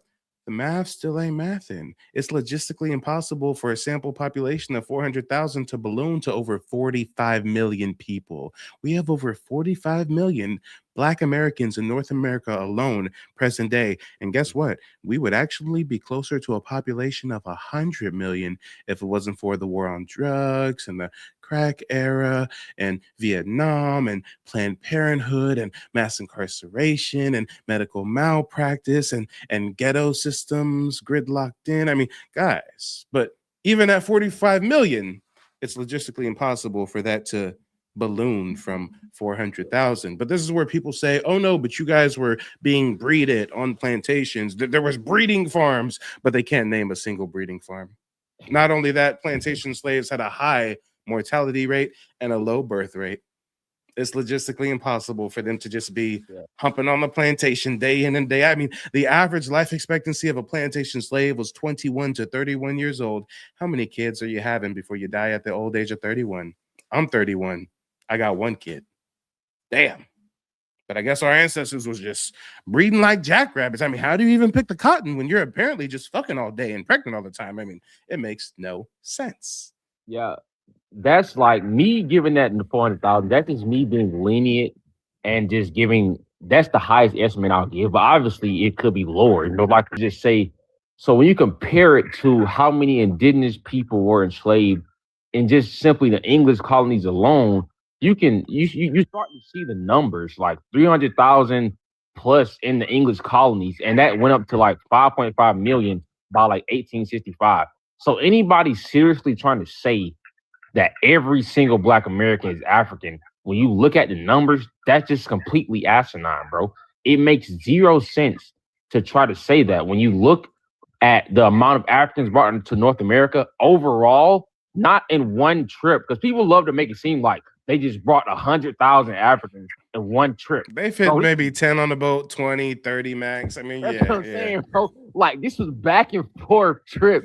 And you mean to tell me while they were doing this, they enslaved hundreds of thousands indigenous people in the English colonies alone, and you're saying everybody's just African? Hey. Oh, and real quick, on TikTok, we got somebody in the chat named Lucas. Lucas, don't be scared. Request to join, and let's hear what you have to say. I got tribal citizenship with a federally recognized tribe. Do you? Big bank take low bank if you want to play that game. But go ahead, caller, round out your thoughts, and then we're going to let some more people up. I think we still got Wakanagi back there. Yeah, I mean, I'm running out my thoughts. I'm adding something like, so just across, just globally, if you just think about it, there have been multiple civilizations that have been labeled as indigenous and also Black. So I don't get why people are just they only have an issue with Black people being indigenous to America. Let's make it even more crystal clear. Let's solidify your comment further.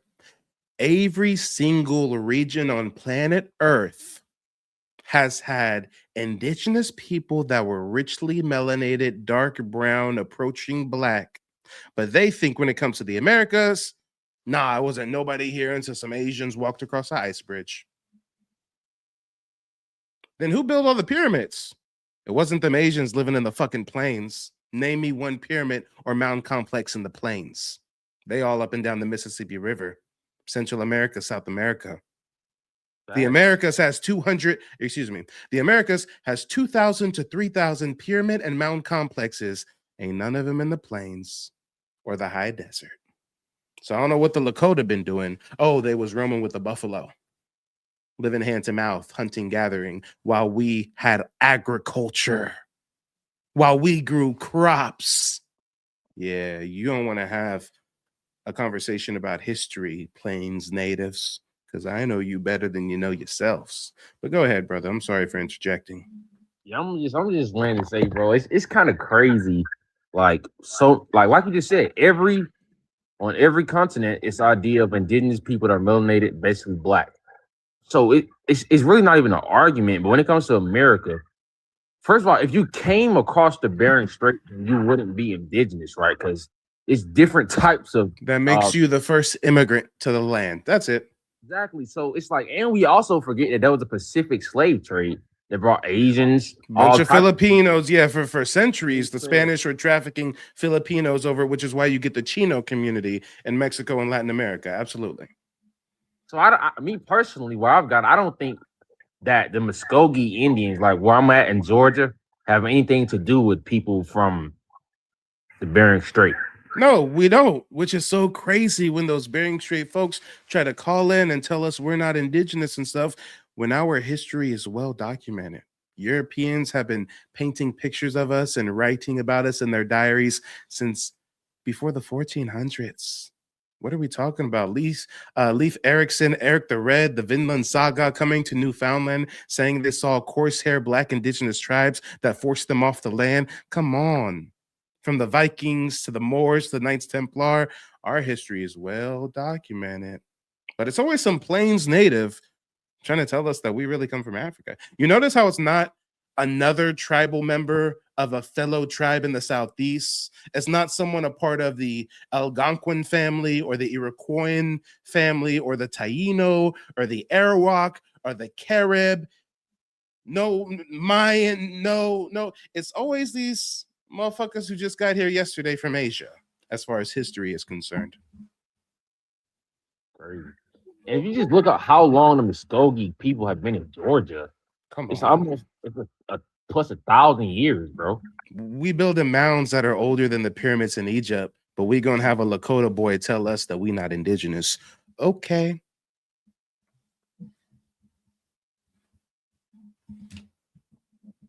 Yeah, I just want to hear their argument because it seems like that they all say I'm not gonna lie. The one thing I get tired of hearing, bro, is the show me before 1492.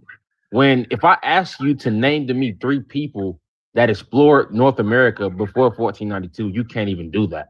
So it's like, why are they so hyper focused on before 1492 as if anybody was exploring the United States before 1492? It's just moving the goalposts. That's all it is.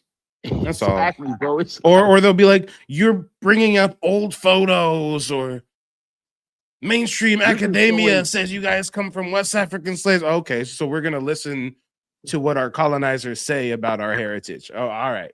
You're just showing pictures, bro. You're just showing primary documents of European and how they describe people. Come on. I can pull up paintings sprinkled across dozens of German churches that still stand right now in churches all across Germany that depict the American Indians as black folks. They call them the allegories of the continents. But hey, brother, I appreciate you calling in. I'm gonna get to some more callers. Yeah, I know our Siberian Huskies just dying to get back up here. So let's see who else we got. Thanks for calling in. All right. Do we still have Tonto backstage? We do have Tonto backstage. Okay, so we're gonna bring up Tonto. And then when I say, okay, guys, you can start calling back in, that's when you guys can call that Google Voice number again. I would call you guys back, but it's not showing the numbers that called in over the last half hour. I don't know why. Let me quickly get caught up with the chat before we bring up Tonto. Decentral says, Mike, stay cooking idiots all day, every day. Somebody got to do it. It's my full two number. I'm going to have back to you after we let our Siberian Husky back up. I'm just getting caught up with the chat real quick. TikTok.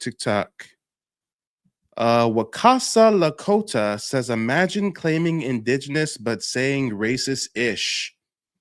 I'm not sure what I said was racist. Correct me if I'm wrong, guys, but wasn't Tonto a part of the Plains Native community, the Siberian migrant demographic? I mean, I don't know.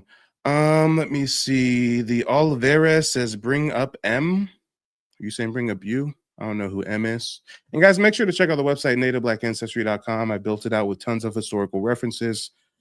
I've got a digital archive with over 800 documents, family photos, newspaper clippings, book excerpts, you name it, all citing primary sources on our indigenous American roots. If you need assistance with genealogy research, I even opened my calendar up to one-on-one personalized consultations where I teach you all the 3-step process that me and my family used to trace our heritage and get tribal citizenship with the Muskogee Creek Nation back in 2021. But let's see here. Mr. Wolf has some questions. Mr. Wolf, go ahead and call in. Don't be scared. Right now, we're going to go back to Wakanagi. And I'm just being a little bit of an asshole. We know his name is actually what? Wanagi-ku? Wanagi-ku. What's on your mind, Mr. Wanagi? You said that I was too afraid to bring you back, right? Well, I was just thinking, since you would talk about me like that. Oh, time. You said that I was too afraid to bring you back. Yes or no? Yes. Okay, so did I prove you wrong? I guess so, yeah. Oh, okay. There you go. You have the floor. Yeah, I just figured since you would talk about me like that, you should have me in here and then stop muting me when I try to talk, because I have to wait to finish till you are done talking, but you mute me in the middle of me talking and then talk, you know? Yeah, it's my show. I'll mute you when I want to. I got people literally trying to call my phone line while you're speaking. I'm live on TikTok. I'm live on YouTube. Cry me a river. You either want to talk to me or you don't. I don't care to speak to you. Now you can request to join again. I just had to kick you for a moment while I get that call off my line. The 612 number keeps calling me. 612 number, wait your turn, please. We'll get to you. We'll get to you. We're going to go back to Wanagiku.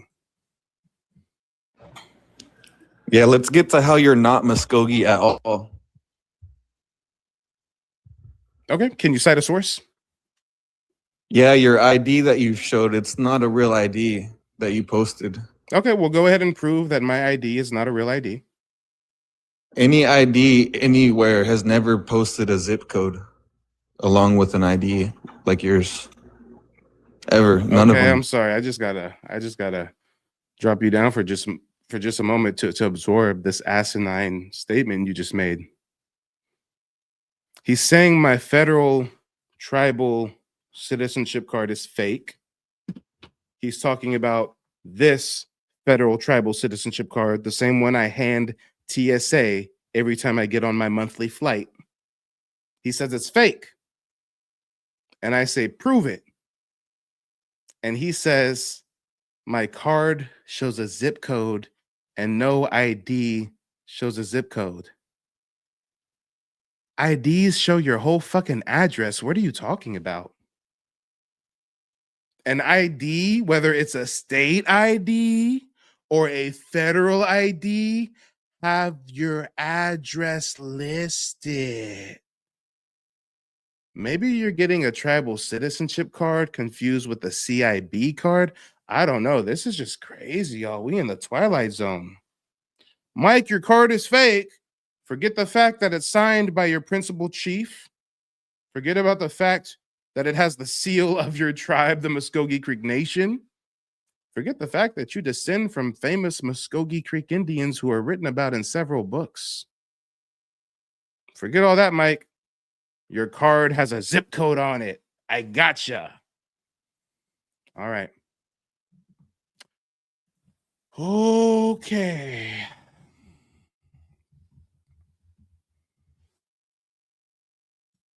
I just hope that I can get a worthy challenge one of these days. Can we have like someone who knows what they're talking about, who can give me a real good challenge? I mean, guys, here, just to show you how ignorant he is, let me just Google Muskogee Creek ID cards and let's see if any Muskogee Creek ID cards online have zip codes on them, because apparently these Plains Indians don't have zip codes on their ID cards, so they think us Creek Indians shouldn't have zip codes either. I'm confused. Let me share my screen though. Let me see. I already proved him wrong about his folks having last phase of contact and getting colonized the fastest. Oh, wait. And then I proved him wrong when he said I was too afraid to bring him back. Well, let me prove him wrong a third time, I guess. Everybody can see my screen. I simply did the same Google search that anybody can do right now. Muskogee Creek Nation citizenship card. The first image that we see clearly shows a full address with a zip code. Wow. Is there any way I can zoom in on this so you guys can see this clear? Wow. This is from My Tribe's Media. Wow. They're talking about the new style of our tribe's citizenship card. Damn, you know what? Let me read this. I've never read this. This is from back in the day, 2013. It says, new citizenship cards introduced to improve security. MCN Public Relations. Tiger urges tribal citizens to change to new IDs. Okmulgee, Oklahoma. Muskogee Creek Nation Principal Chief, excuse me, Principal Chief George Tiger urges all MCN citizens to update to the new MCN Tribal Identification Card. The new card, made available August 12th, features a new design pertinent to data and funding. Tribal offices frequently utilize reports based on the tribal citizenship information housed within the MCN Citizenship Office. These reports are used when looking at current and future programs, notifications, grants, and funding, etc. Keeping your information up to date with tribal offices is extremely important and can affect the outcome of tribal initiatives. When someone uses a fraudulent card or information, it directly affects both the tribal citizen whose information was used illegally and the nation. The use of fraudulent information typically translates directly to a loss of funds, which in turn can diminish the quality of services for eligible tribal members. In addition, if no steps are ever taken to prevent such fraudulent activity, the reputation of said entity can suffer irreversible damage. After over a year of research and planning, we are happy to present you with the new MCN Citizenship Identification Card. The new cards will ensure informational accuracy and help prevent fraud within the tribe. The new card will feature, as numbered in sample graphics, front, 1, a high-definition portrait. 2, the enrollee's name and address. 3, the enrollee's social security number. Social security number is optional when requesting new card. 4, official seal of the MCN. 5, the digitally captured signature of the enrollee. 6, the signature of the new current MCN chief. 7, the fully colored high-quality background image with holographic MCN seal. And on the back, you got the tribal clan, the tribal town, the QR code. And then number 4 is a disclaimer regarding the card expiration date, stating that the date does not reflect the status of your citizenship. The ID has been redesigned so that we have updated, secure, and official-looking identification cards. The existing format is simply outdated and lacks security features to maintain the integrity of the cards. And there's more that we don't really need to get to, but guys, this is my own tribe's media announcing the new cards they were doing in 2013. And god damn it, if my card don't look just like the card on the fucking screen, you idiot. What are we talking about right now? Okay. But let some motherfucking Siberian Huskies from a whole nother place tell me that my card's fake because it has a zip code on it. All right, guys, I'm done. I'm just so disappointed in the opposition that I'm faced with tonight. It's just so weird. It's just so weird. I could literally pull up the photo that I took when I first got my citizenship card, and not only did they mail me my card, but they mailed me a letter signed by the chief of the nation. But why even do all that and show all that proof when we've already clearly seen that these Plains natives don't know what they're talking about? Don't go chasing waterfalls. Stick to the fry bread that you're used to. Now, we had a 612 caller. We're going to bring you up in just a moment. Let me get back to my nice slideshow. Give me a second here. I always like to make sure that we always have receipts playing in a slideshow. You know I'm the king of receipts after all. We've got Joyce. After Joyce, we're going to bring up the 612 caller. And then we'll see who else wants to call in.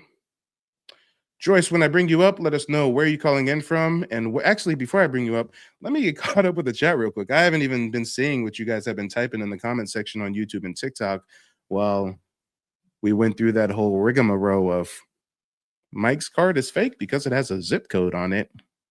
Sir, I don't expect your tribal card to look like my tribal card. We're not from the same tribe. You fucking idiot. YouTube, let me see. BWE Tribal Academy says nice. Chief says Plains Indian equals nomad, no permanent home, no zip code. Yeah, that's probably why y'all don't have a zip code, okay? When you're roaming with the buffalo, you can't really get a zip code. Troy Smith says black don't mean African descent. Absolutely. That's a tool of paper genocide and racial reclassification. AV says that's why Plains Indians are still hunter-gatherers and Southeast and Eastern tribes had permanent homes and settlements. Absolutely. Vivo Victory says weird indeed. Yeah. Michael says, LOL, fam, stop playing with a short bus thinking. I'll always take the time to highlight their short bus thinking.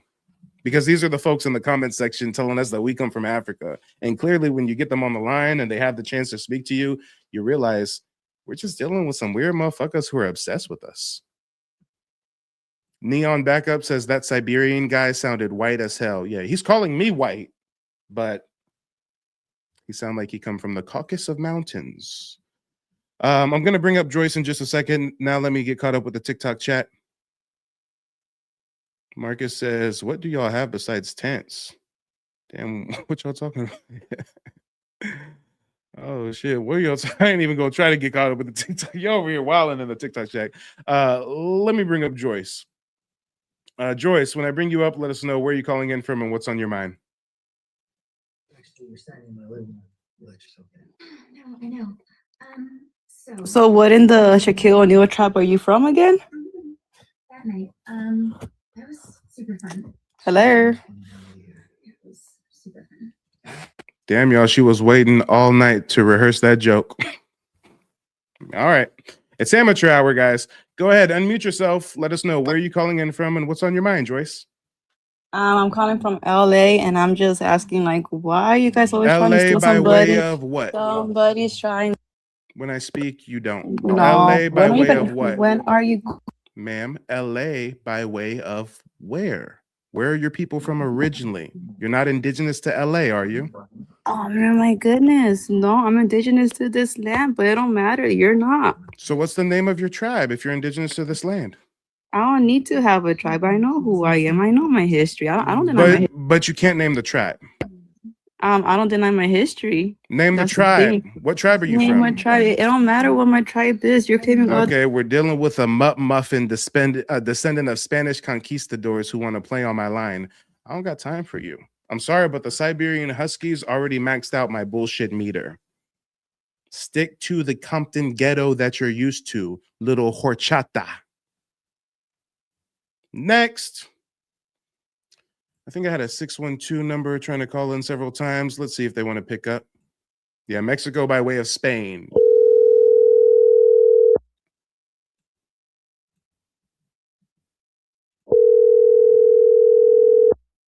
Horchata hot Cheeto guzzler. Yeah, spicy hot.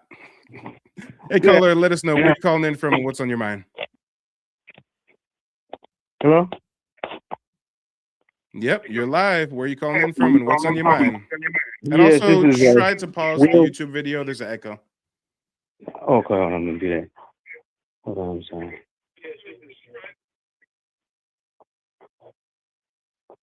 Hello? Okay. Come on. Good afternoon, brother. Or good evening, shall I say. Can you hear me? Yep, loud and clear. Lay it on us. Where are you calling in from and what's on your mind?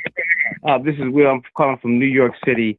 Actually, I can't say that I'm going to be a very good opposition for you because, in fact, I agree with you wholeheartedly.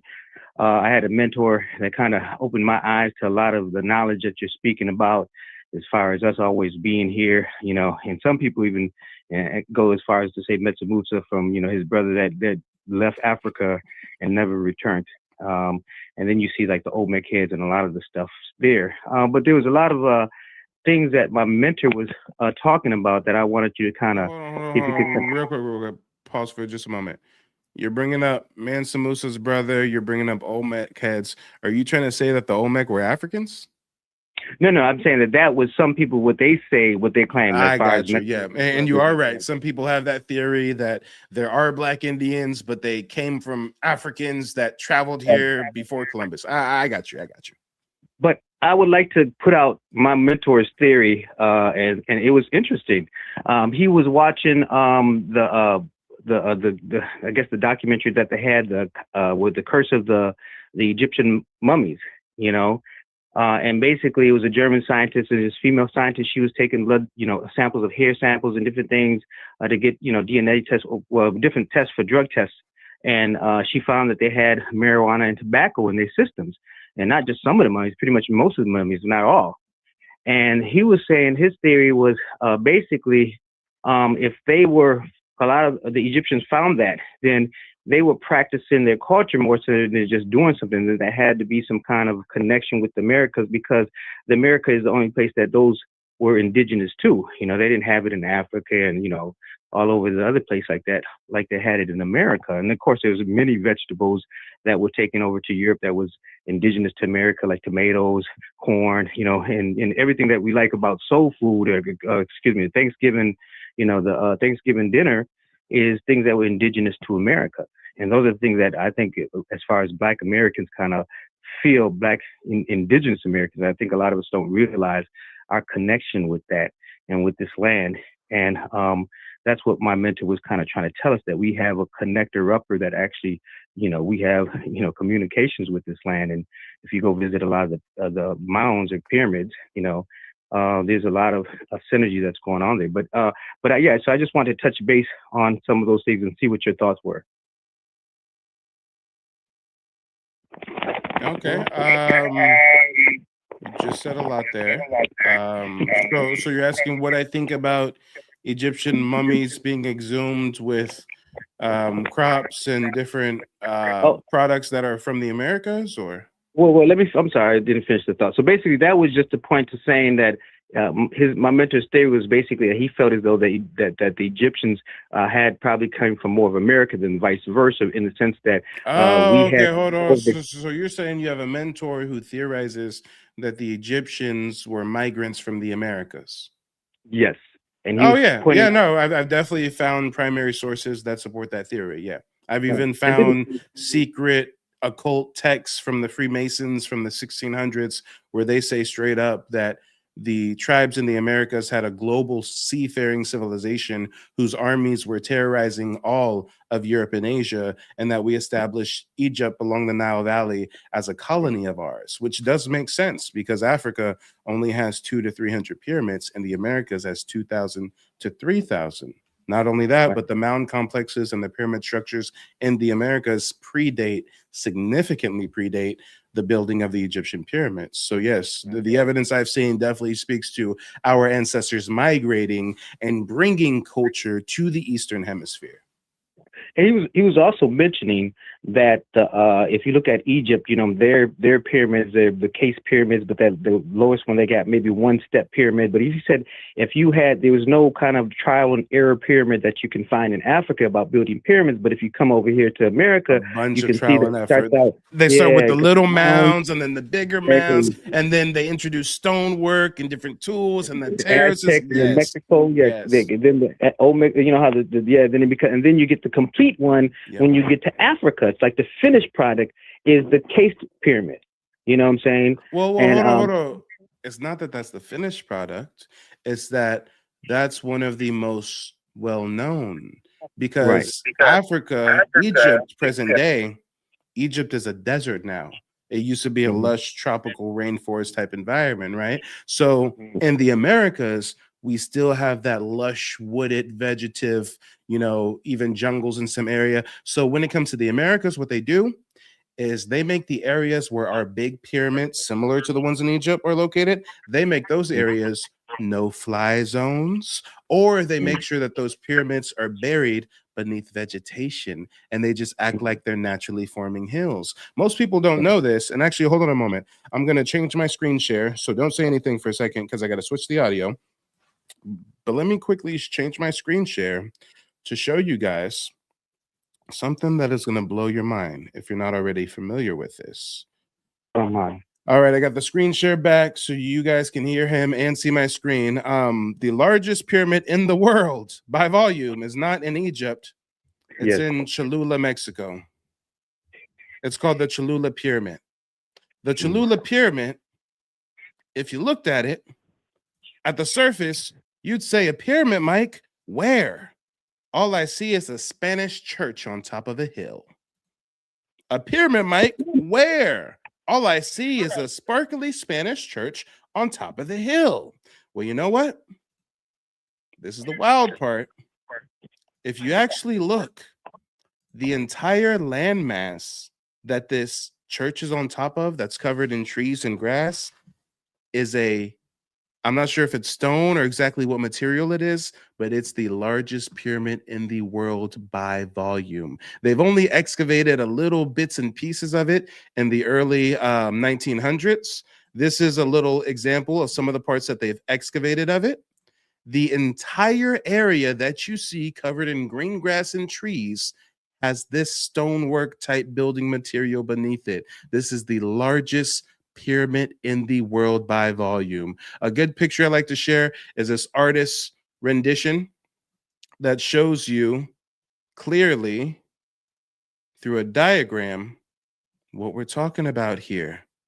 You telling me the Spanish didn't know that that was a pyramid and they just coincidentally chose that to put a Catholic church on top? Look at this. The entire landmass below this church, it's a pyramid. This reminds me of some Dawn Before Dusk type shit. Who remembers that movie? Were they in a bar and at the end you find out the bar is like a piece of like a huge pyramid complex? I mean, come on. Largest pyramid in the world by volume, still hasn't been fully excavated. Only a little piece here, a little piece there. And where is the Cholula Pyramid? It's in Puebla, Mexico. Well, guys, if you're not familiar with Puebla, Mexico, let me show you a little bit about geography. Most Black folks trace their heritage to the Southeast or the East Coast, the Gulf Coast region, the Caribbean, et cetera, et cetera, et cetera, et cetera. Pueblo, Mexico is right here. This is Pueblo, Mexico, largest pyramid in the world right here, which is a hop, skip, and a jump away from the Yucatan Peninsula, Louisiana, Texas, Alabama, Georgia, Florida. Largest pyramid in the world located right here in our backyard. But you'll never see that on TV. Right. Yeah, and they say that even the one in East St. Louis is bigger by volume than the greatest pyramid over there. Was it in Egypt?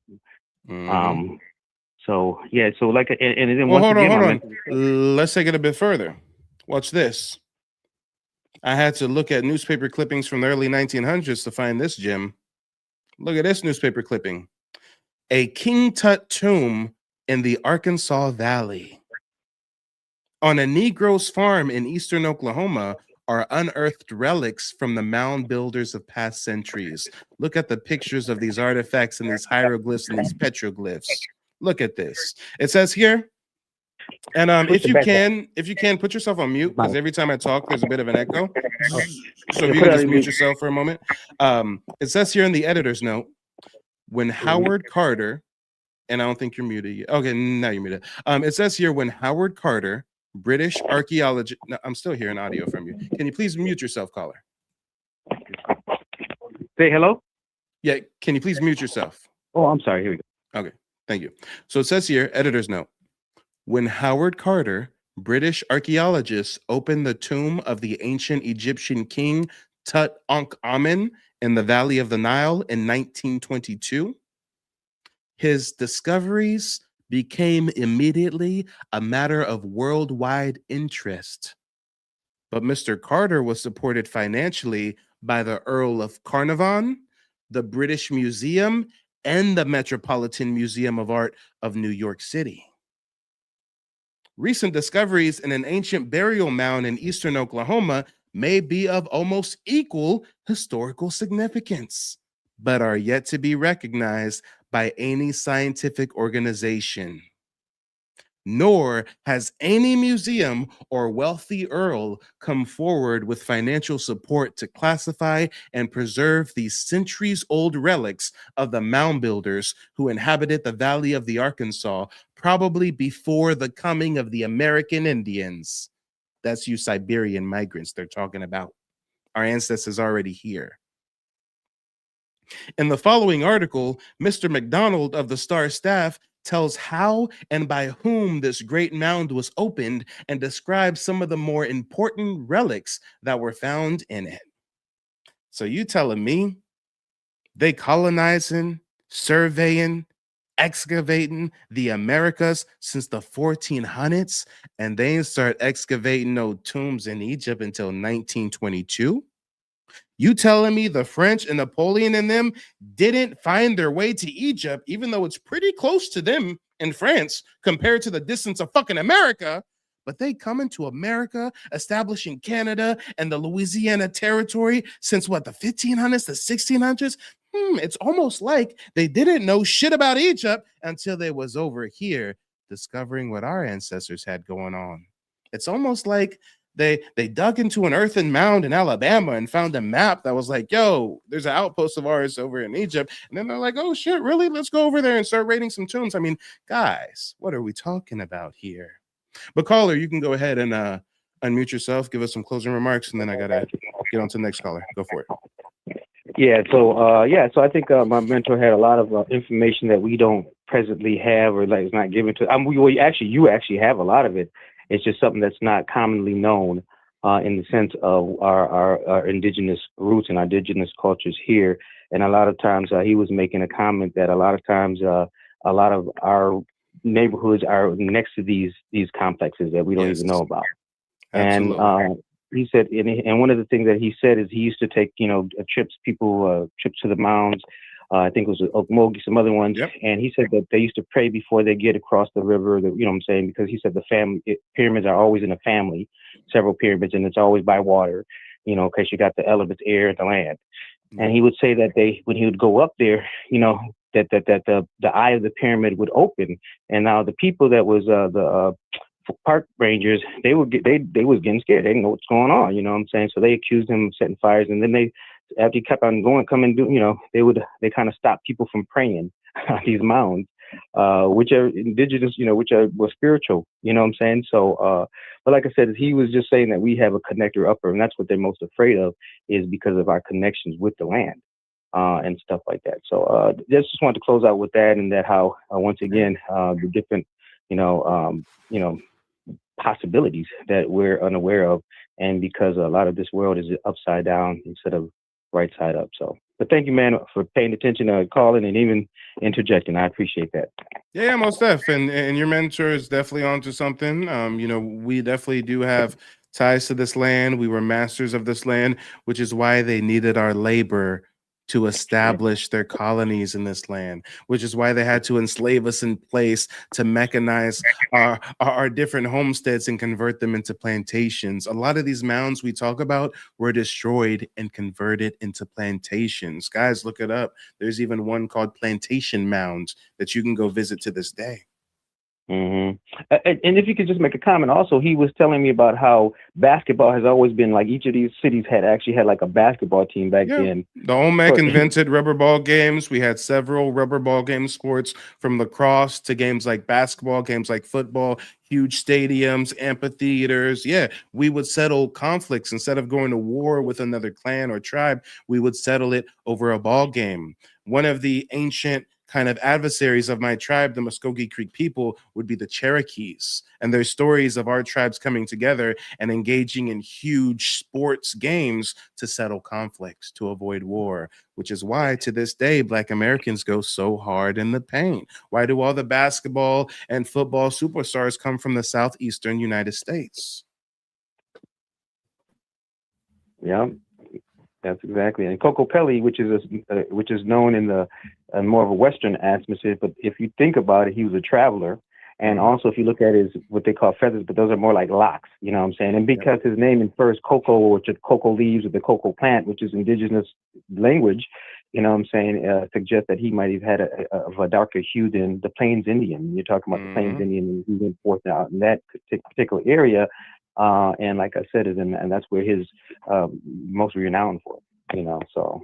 But yeah. Absolutely. Yeah. Well, hey, thanks for calling in. Don't hesitate to call in the future, and shout out to you and your mentor. Okay, thank you, bro. Appreciate it. Yep. Till next time, brother. Peace. All right, ladies and gentlemen, boys and girls, shout out to Bria over on TikTok. Bria says, I played lacrosse. So cool how we naturally gravitate to stuff that's always been part of us. Yeah, through my father's side is where I get my Muskogee Creek heritage, and my father in college got a lacrosse scholarship. But he didn't take the lacrosse scholarship, because imagine if I'm born in 94, my dad had me when he was 21. So when he's in college, it's 90s and shit. So he said he didn't take the lacrosse scholarship because it wasn't cool.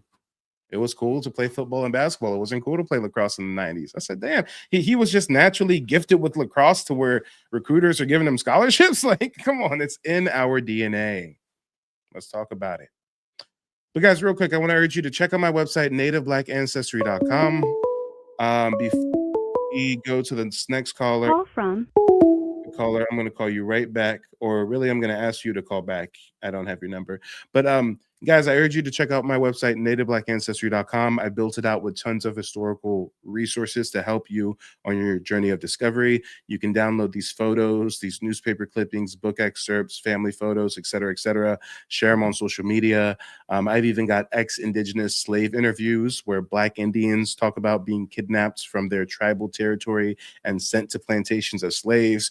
We've got fugitive Indian slave ads where plantation owners are putting out ads for their Black Indian slave that ran away. I mean, guys, I come really, really heavy with the receipts.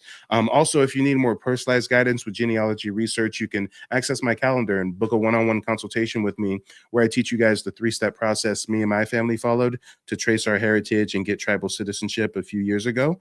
And actually, let me share with you guys a quick testimonial from a couple of my clients. Give me just a second here. Mike TV, he's knowledgeable about his information about the American Indians and how we change our classification over time and the different types of mounds and different rules from the French, from the British. If you want valuable information, you want to really find out who in your lineage and who are the people you come from, I suggest going with Mike TV. His prices are affordable. He's not like some of these other people out here. I urge, go with Mike TV. So for anybody who is on the fence about having Mike help you or walk you through or educating you about genealogy and the genocide that has happened with the paper trail, I implore you to reach out, allow him to educate you and assist you in this process. I have learned so much in this consultation. I feel educated, empowered, and excited for learning about my history and looking forward to the future. So if you're on the fence, please go ahead, hit up Mike. I promise you will not be disappointed. Come on, y'all. Real people, real results. What are you waiting for? Make sure to check out nativeblackancestry.com. I've also just published a new book, Reclassified: 5 Centuries of Paper Genocide, How Race Was Used to Erase Native Black Americans from 1492 to 2025. This book is filled with primary sources from missionaries, federal agents, different colonizing factions, showing explicitly how they not only enslaved us in place, but have been racially reclassifying us through the centuries. Also, I just launched my Hidden Heritage course. We got some folks out there that are trekkers, some folks who can't really read an ebook at work. You know, they want something they can listen to. Well, this Hidden Heritage course is comprised of 3.5 hours of video modules where I take you through the hidden heritage they'll never teach us about in school, all the way from pre-colonization, Moors, Knights Templar, Vikings, all the way to present day. I highlight the cultural continuity between our musical prowess, our prowess with the ball games, and everything in between. And actually, you know what I want to do for you guys before we get back to live callers? Let me share with you guys one of the video modules. I mean, right now I got the course for sale and whatnot. Some believe that the game is meant to be sold and not told, but I'm always down to drop some free gems. Let me see. Let's have you guys vote real quick. Which one of these modules would you like to get a sneak peek of? We can do Hebrew America and the meaning of Indian. We can do the builders of the Americas, or we can do diplomacy, forgotten voyages. Go ahead and post some comments in the chat, guys. Let me know if you want to do the forgotten voyages, the Hebrew America and the meaning of Indian, or the builders of the Americas. I'm seeing a lot of comments that say Hebrew over on TikTok. Some people say the builders. Okay, let me see if YouTube is casting their votes. Give me just a moment. A lot of people on TikTok want to see the one about the Hebrews. Okay. I know that is a big question a lot of people have.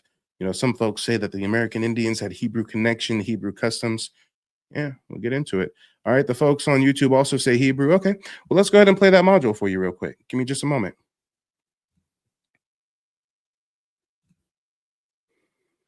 Oh, and guys, before we get into this, not only is this 3.5 hours of video modules, but each module comes equipped with a study guide where I give you key terminology, key case studies for you to research and take your knowledge base even further. So, this course is a great resource. You can do it at your own pace. I even do a firm afterpay, so you can break it up into monthly payments, all that jazz. For more than 500 years, we've been told that Columbus called the people he met Indians because he thought he'd reached India. But that story collapses the moment you check the maps of the 1400s. There was no India. It was called Hindustan. And no navigator of that era would ever confuse the Caribbean with the Indian Ocean. So if Indian didn't mean people from India, what did it mean? This lesson traces the lost understanding of that word, how Europe's early explorers believed they had found the children of Israel, and how that belief became the blueprint for redefining us. When the first Spanish and Portuguese chroniclers described the peoples of the Americas, well, they didn't just use Indio as a geographic term. They used phrases like uno de los indios, meaning a people in God. The root was not India, it was Dios, God. To them, these were not pagans, but descendants of an ancient covenant, people who had crossed the sea somehow. That is why Columbus, in his diary entry of October 1492, wrote, quote, "They would make good servants of God, for I believe they would quickly become Christians," end quote. He wasn't mocking them. He was claiming them, spiritually adopting them into the biblical narrative. Within months of landfall, missionaries were already writing reports titled The Conversion of the Indians. No one called them Africans or Negroes. They were Indios de la Tierra, de Indios, the people of God's new world. By the 1500s, Europe became obsessed with a single question: who are these people? Clergy and scholars searched scripture for clues and landed on 2 Esdras 13:40, 45, a passage describing the lost 10 tribes of Israel journeying to a far country where mankind never dwelt, which to theologians sounded exactly like the Western Hemisphere. Jesuit historian Joseph de Acosta wrote in 1590 that the Indians, quote, "may well be of the race of Israel, dispersed long ago," end quote. And Puritan settlers later repeated the claim that the Indians were Hebrews who crossed the sea by God's will. This idea was not fringe, it was mainstream until the 1800s, shaping diplomacy, missionary work, and even the names Europeans gave the land. Archaeology later uncovered artifacts that fed this conviction, including the Back Creek stone found in Tennessee in 1799, with letters resembling Paleo-Hebrew.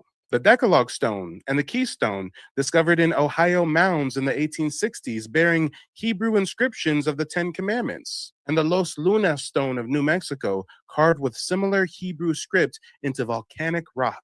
Whether seen as direct proof or signs of cultural overlap, one fact remains: European explorers believed the connection, and that belief shaped how they categorized us, not as foreigners, but as fallen covenant people needing redemption. Missionaries documented customs they interpreted as Mosaic, including circumcision among southeastern tribes, Sabbath rest days aligned with lunar cycles, purification rituals involving water immersion, dietary laws restricting pork and shellfish in certain regions, and the use of ark-like chests to hold sacred items during ceremonies. Spanish friar Diego Duran wrote in 1581, quote, "They celebrate feasts, fasts, and sacrifices like the Hebrews," end quote. And to him, the resemblance was divine confirmation. At first, this supposed kinship softened colonization. If the Indians were lost Israelites, then converting them was framed as a family reunion, which is why the earliest missions emphasized baptism and education rather than outright slavery. But when Spain recognized the economic potential of the New World, theology hardened into doctrine, the second D of colonization. And the people once seen as God's cousins were recast as heathens whose souls justified conquest. Religion became paperwork, and salvation became classification. The word Indian survived, but its meaning inverted. transforming from a sacred designation into shorthand for subject, convert, or inferior. By the 1600s, British records in Virginia and Carolina listed Indian servants and Indian Negroes, and the blending of those labels was intentional, replacing spiritual kinship with racial hierarchy. Spanish bureaucracy went further, creating two distinct terms, negros de terras, black people of this land, meaning dark-skinned indigenous Americans, and negros de Guinea, Africans imported through the Atlantic trade. Colonial reports clearly differentiated them, and Governor Ovando of Hispaniola complained in 1503 that, quote, the Negroes of the land flee to the mountains and teach the Africans rebellion, end quote. A single sentence exposing a buried truth that dark indigenous people existed here before any African ship arrived and often led resistance against the plantation system. Throughout the 1500s and the 1600s, indigenous nobles and youth were taken hostage to be educated in Spain, Portugal, and later the British colonies. Some returning fluent in European languages and theology to serve as mediators. Others never allowed home. Institutions like Harvard College, founded in 1636, began as schools for the education of Indian youth, and its first graduate, Caleb Chisahatamak, was a Wampanoag valedictorian who died soon after. These programs were designed to convert and reclassify, turning heirs of builders into colonial functionaries. As generations passed, converted indigenous families sought survival through name changes, and surnames like freemen emerged amongst descendants, signaling Christian status and freedom from bondage. A freed man became a free man, not a freed man, hiding an entire genealogy of Native Black America in plain sight. By the 1700s, colonial preachers flipped the original Hebrew theory on its head, claiming Europeans themselves were the true Israelites, the new chosen people destined to rule the land. A reinterpretation that justified broken treaties, stolen acres, and the ideology of manifest destiny wrapped in scripture and powered by deception. Even today, the old identity still echoes in words like hallelujah, amen, and Yah, surviving in early slave era songs because they were already in the people's tongue. In ceremonial fires facing east, 7-direction prayers, and conch shell blowing that mirror old world Israelite patterns fused with southeastern cosmology. What colonial Christianity called conversion was often syncretism, ancient memory hidden inside new forms. Understanding this lineage is not about claiming someone else's story, but restoring our own. Because if early colonizers saw the indigenous peoples of the Americas as descendants of Israel, that perception explains why they called us Indians, why they felt entitled to convert us, and how reclassification later erased us.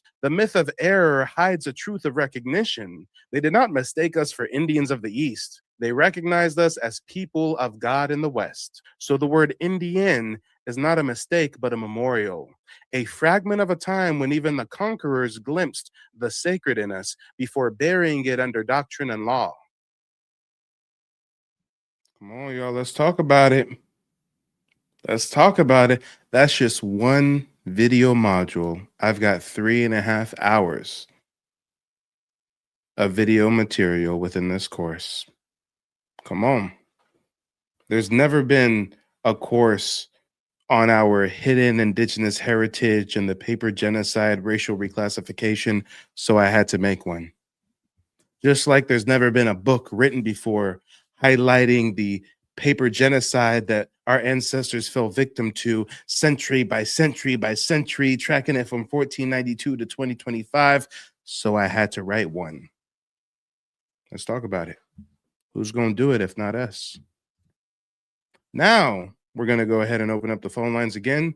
If there's any more live callers, you know what to do. Go ahead and call the number above my head. We had some people calling in earlier. Now's the time where you guys can call back in. While we wait for a live caller, let me see what the chat's talking about real quick. I may even play you guys a quick replay from a different interaction I had with a caller not too long ago. We'll see. Let's see if I can find it. Let's see. Not this one. Let me see. Was it this one? Or was it this one? Let me see. Oh, yeah. This is the one I want to share with you guys. Check this shit out. I'm talking about all the other pretendians. All the people sitting up here saying, oh, I'm Blackfoot, I'm Cherokee. You know what I'm saying? They all go based off stories that their grandmother told them. But when they do their DNA test or genealogy and stuff like that, it's one grandparent. You have 250 different grandparents, great grandparents, and so forth. So I'm not understanding how one person being native in your family makes you indigenous. Just because you have a certain hair texture, just because you look a certain way, oh, I don't look African. What does the African look like? Because last time I checked, that in Africa, there's different hair textures, there's different colors, there's different, you know what I'm saying, features, there's different customs, because Africa is the motherland, not America. America's not the motherland. I'm sorry to say it. They can't even find an African in their family tree, and we're finding indigenous Americans in our family tree. He made the excuse that he doesn't know the name of his African ancestor because of slavery, but my ancestors went through slavery too, and I can still name my indigenous ancestors because guess what? Indigenous people were enslaved in place. Barely any African slaves were shipped to North America. Most of them went to Brazil. But guys, put a 0 in the chat if you don't want to hear him anymore. Put a 1 in the chat if you want him to get another 2 minutes uninterrupted. Don't worry, sir. The audience likes hearing from you. I think that they're going to give you another 2 minutes uninterrupted. I'm seeing a lot of 0s. I'm seeing some 1s. Blue says, Mike, help him by teaching. Hey, you got to be open to learning new things. Copper says, keep cooking him. I'm seeing some 0s. Blue says, it's like pulling teeth. HTD Mom says, guess you're misinformed. Copper says, he's too easy. Let's see. Okay, I'm seeing some 1s. Let me go ahead and bring the timer back. Give me a moment. Stay on mute until I let you know when it's time to come off. Let me give you another 2 minutes uninterrupted. And this isn't the first time I've had this discussion. We have people that call in claiming to know our genealogy, but they haven't even done theirs. And I'm sorry, he claims he did do his genealogy and it traced it to the 1700s, but even still, he can't find any Africans on his family tree, but he's telling us that we're not indigenous. Okay, hold on. Sir, go ahead and mute yourself. The time starts when you start speaking. Yeah, so I want to know how far genealogy goes back.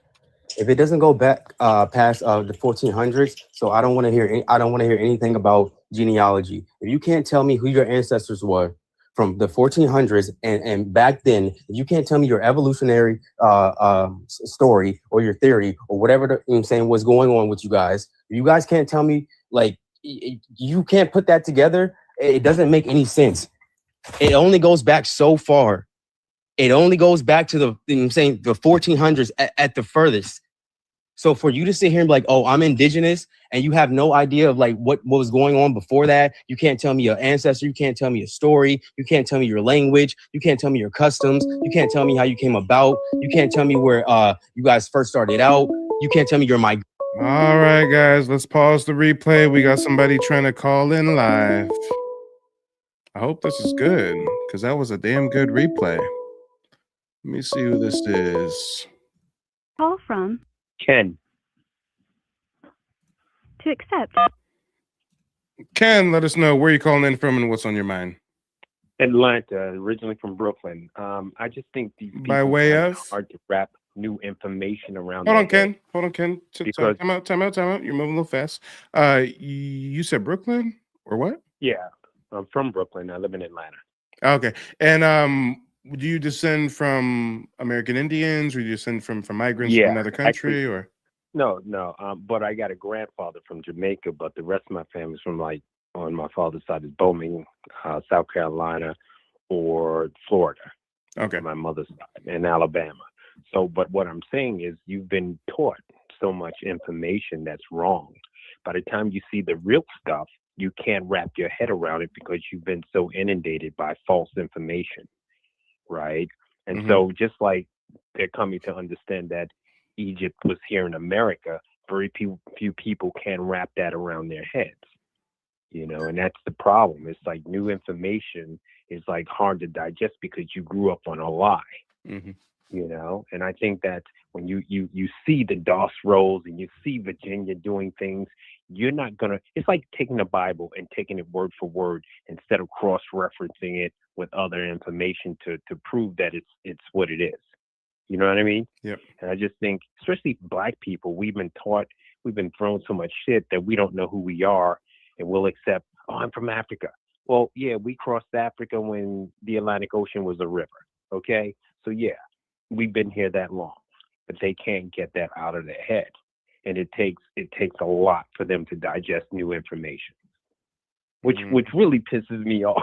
But to listen to you and it's like, okay, he's giving information, he's telling you how to get this stuff done, and I guess it's like when people graduate high school, they think, oh, I got all, or college, oh, I got all the information or education I need in life. No, you don't. You know. So no, that's all I called in, because I back in when I was a kid, I learned Black history about Egypt, the 3 Black popes, Milchiades, Victor Gelasius, the first white painting of Jesus. I learned that back when I was 18, 19. And when I used it in class with a Jewish teacher, and it turned him around and ran him back to his desk, it baffled me. But when you understand who you are and why they want you to claim African American so you don't have claims on this land, and you understand why they're killing you, it's because you have claims on this land, you no longer have to ask yourself, man, why do they hate us? They hate you because you have claim to this land. Guys, They're no. European. Think about it. All the Black massacres, KKK is founded in 1865, right after we get our alleged freedom. Why are they massacring these folks and lynching them and persecuting them, Jim Crowing them? Why do they just not? Because they know they have to keep their foot on their necks, because they are the indigenous people of this land, and they are outnumbered by these people, and they have to try to keep them subjugated. Otherwise, they got to get on a boat and take that ass back to Europe. Right. And to your point is, it's like they have to keep, you build your own towns and you can actually live without them, right? But they have to keep attacking you because there's envy, there's jealousy, and all these other things. But I don't think at this, I know 20, 40, 60 years ago, they used to say, oh, they're only 13% of the population. We are not there. We are more than 13% of the population. You cannot keep a population bottle capped. They import so many immigrants to this day to try to quell our population. Right. That's how they took over our land in the first place. They just kept dumping immigrants and dumping immigrants and taking whores from Europe and prisoners from Europe and dumping immigrants and dumping immigrants and dumping immigrants. But see, if you look at Israel, that's how they populate. They move in as a needy class, and then they move you out. They push and push and push you out. You can look at Israel and see how they've done it in Canada, here in the United States, and in Australia. You know what I mean? You can see that whole process in real time in Israel. That's the irony. That's the irony. If it makes sense, I don't know if it makes sense to you, but I see it as that. Oh yeah, it definitely makes sense to me. So yeah, it's crazy, but you've given people a rope so they can find their way back, and for them to call and challenge you as opposed to just do the research baffles the hell out of me. So. Man. There you go. I just wanted to call and say thanks for the information and congrats on that. I appreciate the support. Nice talking. You got it. Pleasure's mine. Peace. All right, guys, we're going to get back to that replay. And we're not going to take any more live callers tonight. Let me go ahead and turn my ringer off too. No more live callers tonight. We're going to get through this very interesting replay real quick, and then we'll wrap up tonight's broadcast. For the folks watching the replay, there'll be another one that goes live right after this video's done. Let's take this one from the top. This was interesting, to say the least. I'm talking about all the other Indians, all the people sitting up here saying, oh, I'm Blackfoot, I'm Cherokee. You know what I'm saying? They all go based off stories that their grandmother told them. But when they do their DNA test or genealogy and stuff like that, it's one grandparent. You have 250 different grandparents, great grandparents, and so forth. So I'm not understanding how one person being native in your family makes you indigenous. Just because you have a certain hair texture, just because you look a certain way, oh, I don't look African. What does the African look like? Because last time I checked, that in Africa, there's different hair textures, there's different colors, there's different, you know what I'm saying, features, there's different different customs, because Africa is the motherland, not America. America's not the motherland. I'm sorry to say it. They can't even find an African in their family tree, and we're finding indigenous Americans in our family tree. He made the excuse that he doesn't know the name of his African ancestor because of slavery, but my ancestors went through slavery too, and I can still name my indigenous ancestors, because guess what? Indigenous people were enslaved in place. Barely any African slaves were shipped to North America. Most of them went to Brazil. But guys, put a 0 in the chat if you don't want to hear him anymore. Put a 1 in the chat if you want him to get another 2 minutes uninterrupted. Don't worry, sir. The audience likes hearing from you. I think that they're going to give you another 2 minutes uninterrupted. I'm seeing a lot of 0s. I'm seeing some 1s. Blue says, Mike, help him by teaching. Hey, you got to be open to learning new things. Copper says, keep cooking him. I'm seeing some 0s. Blue says, it's like pulling teeth. HTD Mom says, guess you're misinformed. Copper says, he's too easy. Let's see. Okay, I'm seeing some 1s. I'm seeing some 1s. Let me go ahead and bring the timer back. Give me a moment. Stay on mute until I let you know when it's time to come off. Let me give you another 2 minutes uninterrupted. And this isn't the first time I've had this discussion. We have people that call in claiming to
or 1800s. My bad, y'all. My bad. Y'all saying that the audio went off. My bad, y'all. Can y'all still hear? So TikTok can still hear the audio. The folks on YouTube said the audio cut out for a moment. I think I had a little glitch in my system, y'all. Bear with me. This is live TV after all. This is live. Let me try to get the audio back for you. Let me see what I can do. Okay, guys, I'm going to play a little clip of it and tell me if you can hear it now for the folks on YouTube. That's fine. That's cool. You know what I'm saying? No one's taking that away from you. All right, were you guys able to hear that now, folks on YouTube? Some other folks on TikTok have been able to hear it. But how about YouTube? Give me some feedback.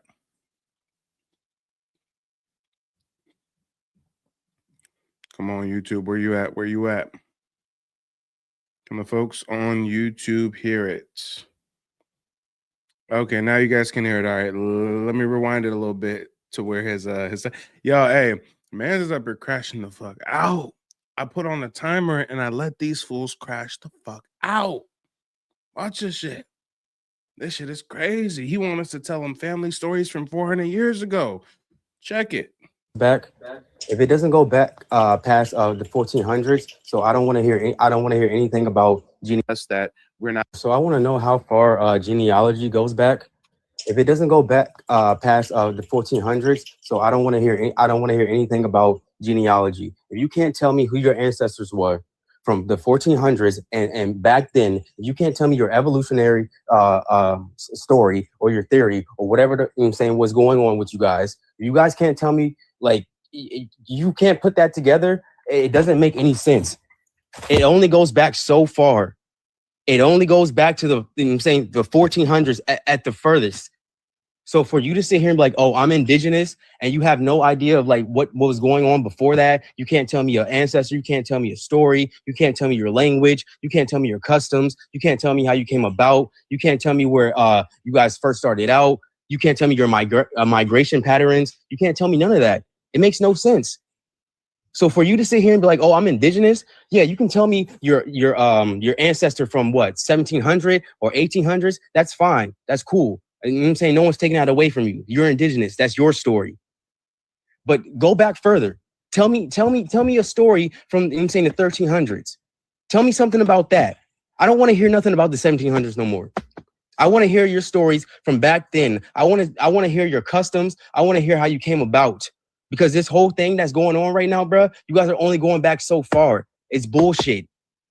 Oh, my grandma told me I was indigenous. We were Indian. You know what I'm saying? She told you the story of we had some Indian in us. She never said we were indigenous. Your grandmother never said you were indigenous. She said you were mixed. Understand what mixed is and understand what being indigenous is. It's an admixture. No one's taking away your indigeneity. You know what I'm saying? You guys, okay, you're mixed. Fine, that's cool. But you're not indigenous. You have indigenous blood. There's a difference. Learn it. What the fuck?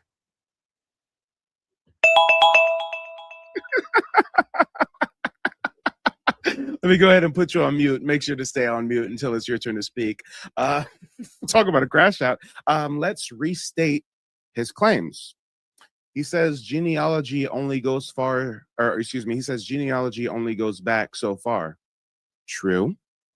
He says, you can't tell me about your ancestors from the 1400s. You can't tell us about your African ancestors from the 1400s. You claimed you traced your ancestry to the 1700s, and you still can't name a single African. Okay. You then say, we can't tell you the language, the customs, the story, where we started out, our migration pattern. Sir, you never asked those questions. How can you assume that we don't know the answer to those questions, but you never even asked us in the first place? You didn't say, hey, Mike, you're a member of the Muskogee Creek Nation. What's your tribe's creation story? Hey, Mike, your family are members of the Muskogee Creek Nation. What's your tribal language? Hey, Mike, your family are Muskogee Creek Indians. What are your migration patterns? If you asked those questions, you would have got the answers you seek. And the real asinine part is he can't tell us his African language. He can't tell us the customs of his African ancestors. He can't tell us the migration patterns of his African ancestors. He's going to tell us he's Nigerian because he took an Ancestry.com DNA test. And then he has the nerve to tell us, Grandma didn't say you're Indian. She said you're mixed. Motherfucker, you don't know what our parents or grandparents told us. You don't know us. You're not a member of our community. You're a foreigner. I don't understand why he can't get that. I would never in my life call into another man's live stream trying to tell him what oral story his family did or did not pass down. That is the most crazy behavior. But guys, as always, I like to give you guys the luxury of choice. So put a 0 in the chat if you don't want to hear from him anymore, and put a 1 in the chat if he gets another 2 minutes uninterrupted. I literally named my indigenous ancestor, showed a picture, showed a book where he's written about. I'm a member of an indigenous tribe. The caller's not a member of an African tribe. The caller can't name his African ancestry. The caller says he did his genealogy and couldn't even find no Africans. The only evidence he has of African Nigerian lineage is a DNA test. Woo! Okay. Can't tell us the language of Nigeria. Can't tell us the customs of his Nigerian ancestors, but he wants to demand that we tell him that information about our ancestry. Guys, this is strange.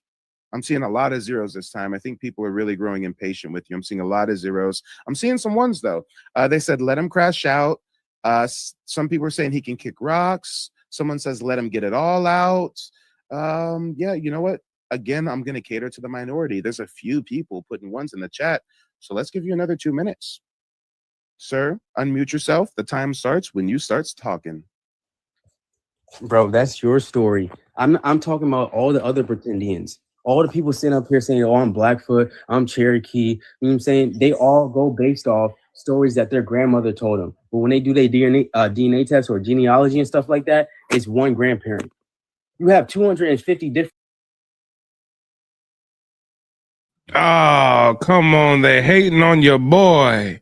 They hating on your boy. They trying to hit me with the technical difficulties. Hold on. Let me see if I can get this going, y'all. What's going on? I'm What's talking about going all the other on? pretendians. All the people sitting up here saying, "I have 200 oh, evolution." You know, nothing Nigerian slave.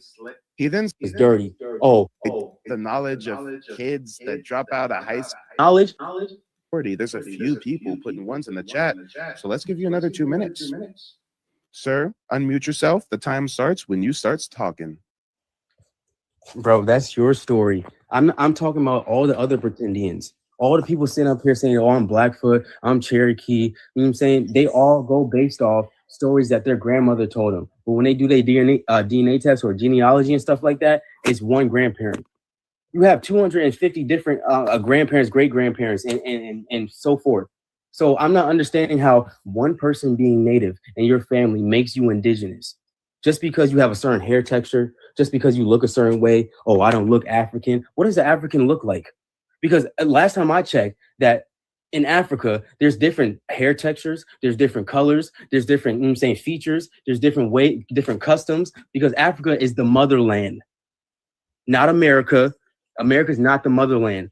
I'm sorry. I'm sorry to say it. There was nobody here. Half of America was frozen over during that time when humans first came about in Ethiopia, and then people spread out.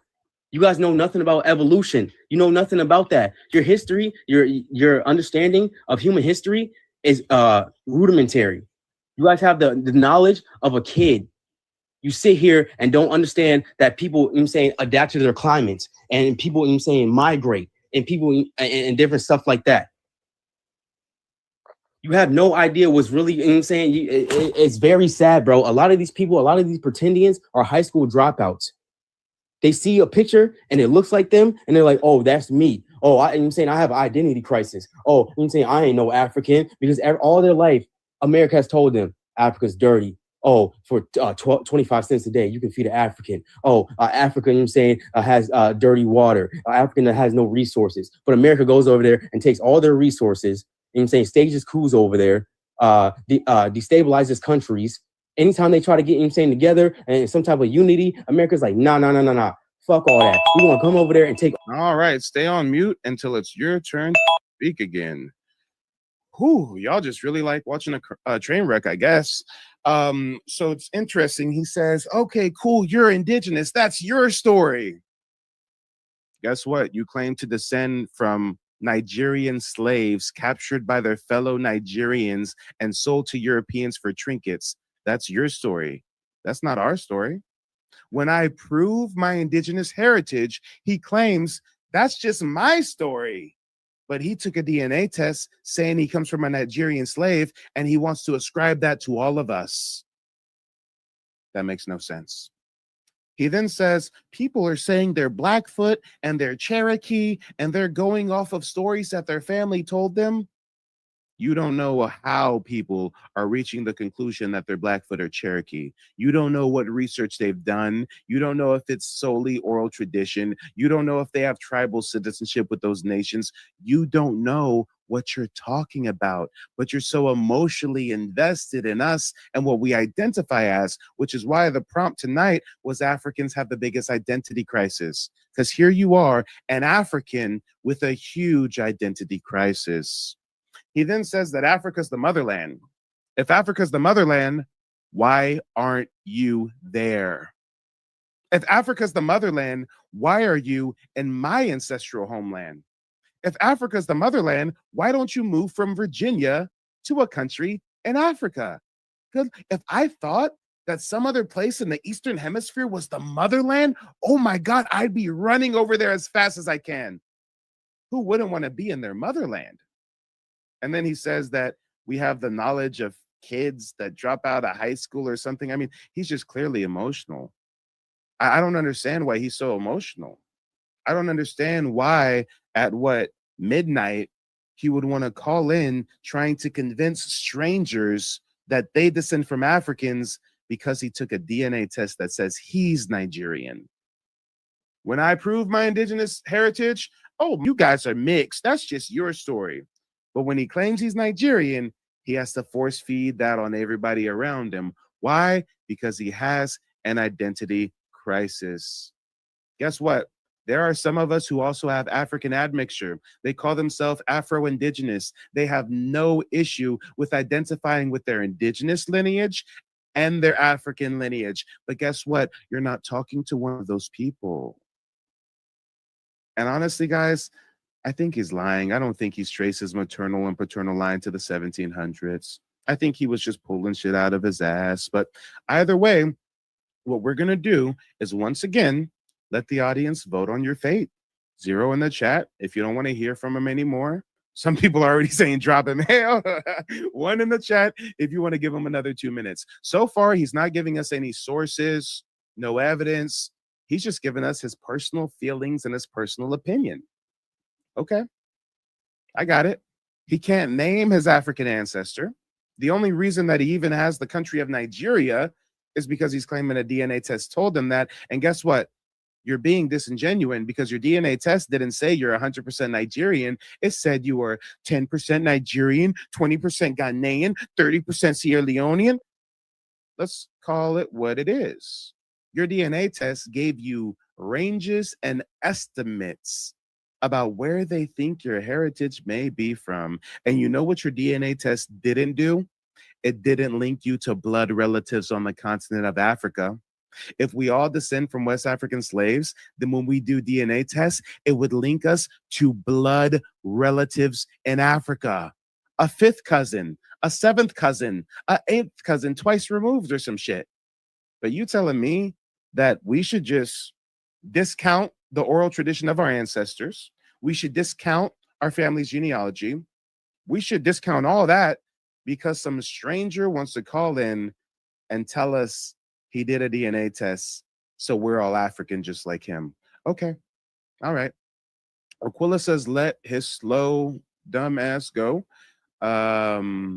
Someone says, it's always dumbass hoes being connected to what white folks teach, that they will ignore their own family in favor of the slow hoes who tell you who you are. You are a bitch. Oh, damn. Aquila, shit. I thought I was harsh. I'm seeing a lot of zeros. They're saying goodbye. They're saying you have to go. Ronisha says, ask him why we haven't heard any African stories from our ancestors yet. That's a good one. That's a good one. Our ancestors have indigenous oral tradition passed down, no African oral tradition. His own family, I doubt, had any African oral tradition passed down. And it's interesting how he brings up this slave stuff as if every Black American descends from plantation slaves. He's bringing up the slave stuff as if he doesn't know that most of the slaves in America were indigenous community. The first slaves ever in the Americas were Indians that they enslaved in place, and some of them they shipped to Europe and other colonies abroad. Lord, oh Lord. Come on, they don't know. They think they got the answers, though. They definitely think they have the answers. Guys, before we wrap up, we got one more person trying to call in on TikTok. I'm going to bring them up in just a second. Before I do, let me make sure I got the audio right on YouTube. Want to make sure you guys can hear everything. But yeah, y'all, you see what I'm faced with day in and day out, day and night. We got folks calling in trying to convince us that we some Africans. Your grandmother said you were Indian, but she said you were a little Indian and not all the way Indian. Well, you know what? Grandma never said we come from the Ashanti tribe or the Yoruba or the Igbo. All right. All right. Jesus. Let me see who we got as the last caller. Over on the TikTok side of things, we've got Jasmine. Jasmine, let us know where you're calling in from and what's on your mind.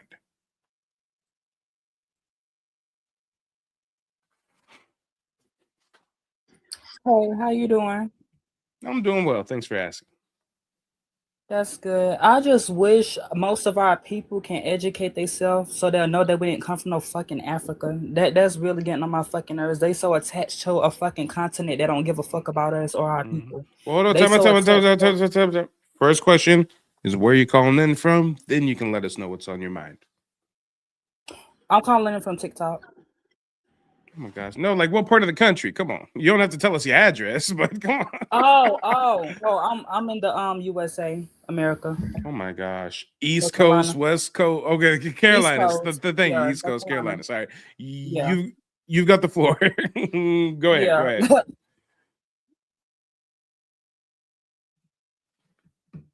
Go ahead. Lay it on us. Yeah. Oh, you're on Okay. mute. Can you hear me? Yeah, now I can. Yeah, go ahead. Okay. I was saying, I just wish most of our people can do their own family tree and figure out where they really come from instead of going off of a fucking DNA test. You know, I Cause definitely share going that off, sentiment. Yeah. yeah, cause going off of a test, that's not telling us shit.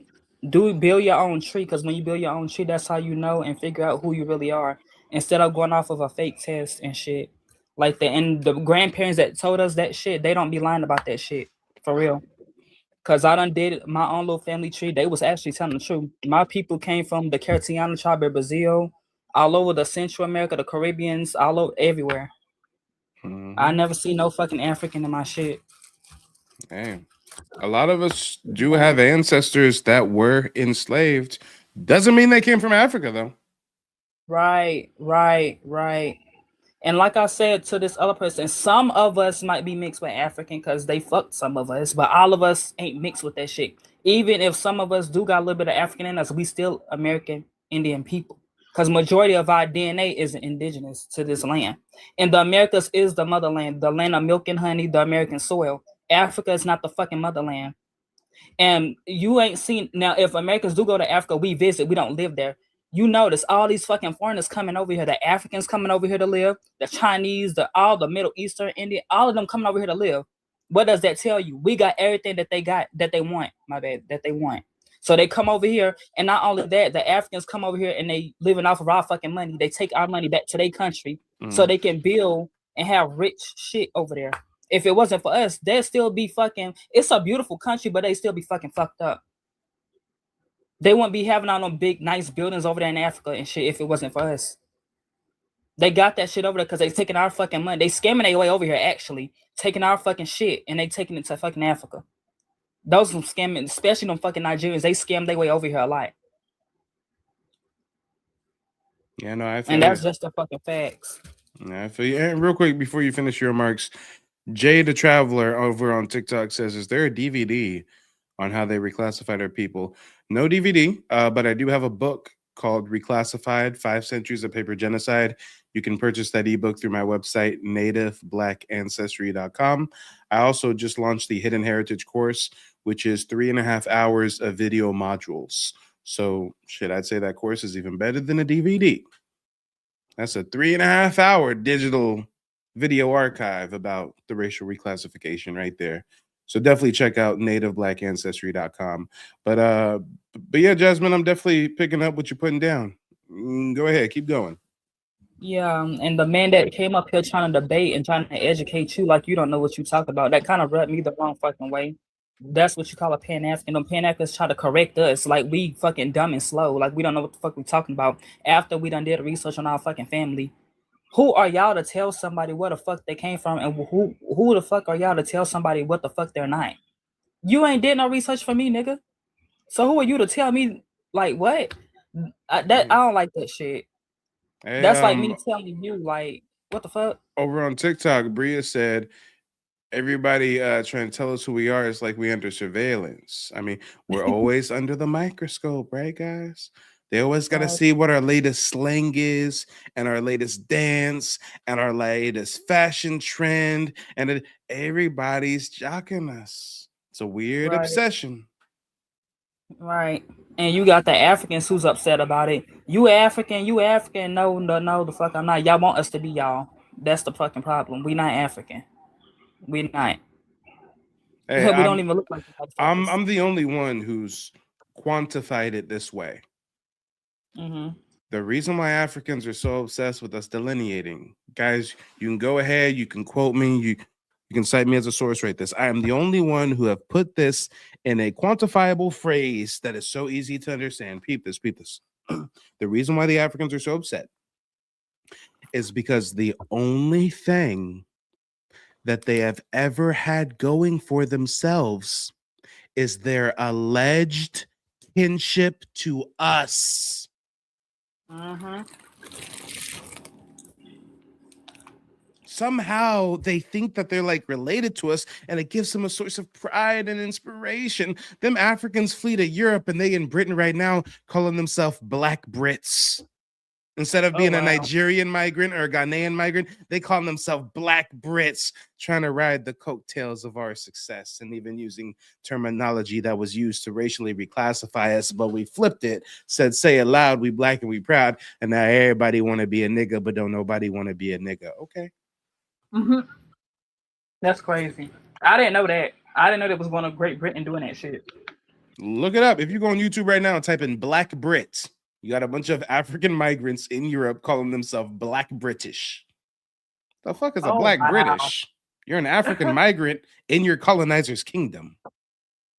Imagine if Europe colonized the shit out of us, which they did, and then we said, you know what? Let's pack up and flee to our opposition's kingdom. Let's go move to France. Let's go move to Britain. Mm-hmm. Let's go move to Ireland and Mm-hmm. Scotland. What the fuck kind of backward shit is that? Right. And I tell people, black people was all over the fucking planet. We didn't just all of us wasn't just in one continent and we just walked to other different fucking, that don't make sense. If we had to walk that far, what the fuck were we going to eat and drink? I ain't talk about it. Like, come on, like that shit don't make no sense. And our people really go so hard for that fake ass story from the white man from these schools and shit. Hey, they really go hard for that shit. The same And it's person funny that they to me. use as a source to cite when they trying to say we from Africa, the same person they use as a source are the people who lynched us and massacred us and stole our land and enslaved us in place and Jim Crowed us and segregated us and KKK terrorized us and Black Wall Street bombed us and shit. You mean those people are gonna do all that?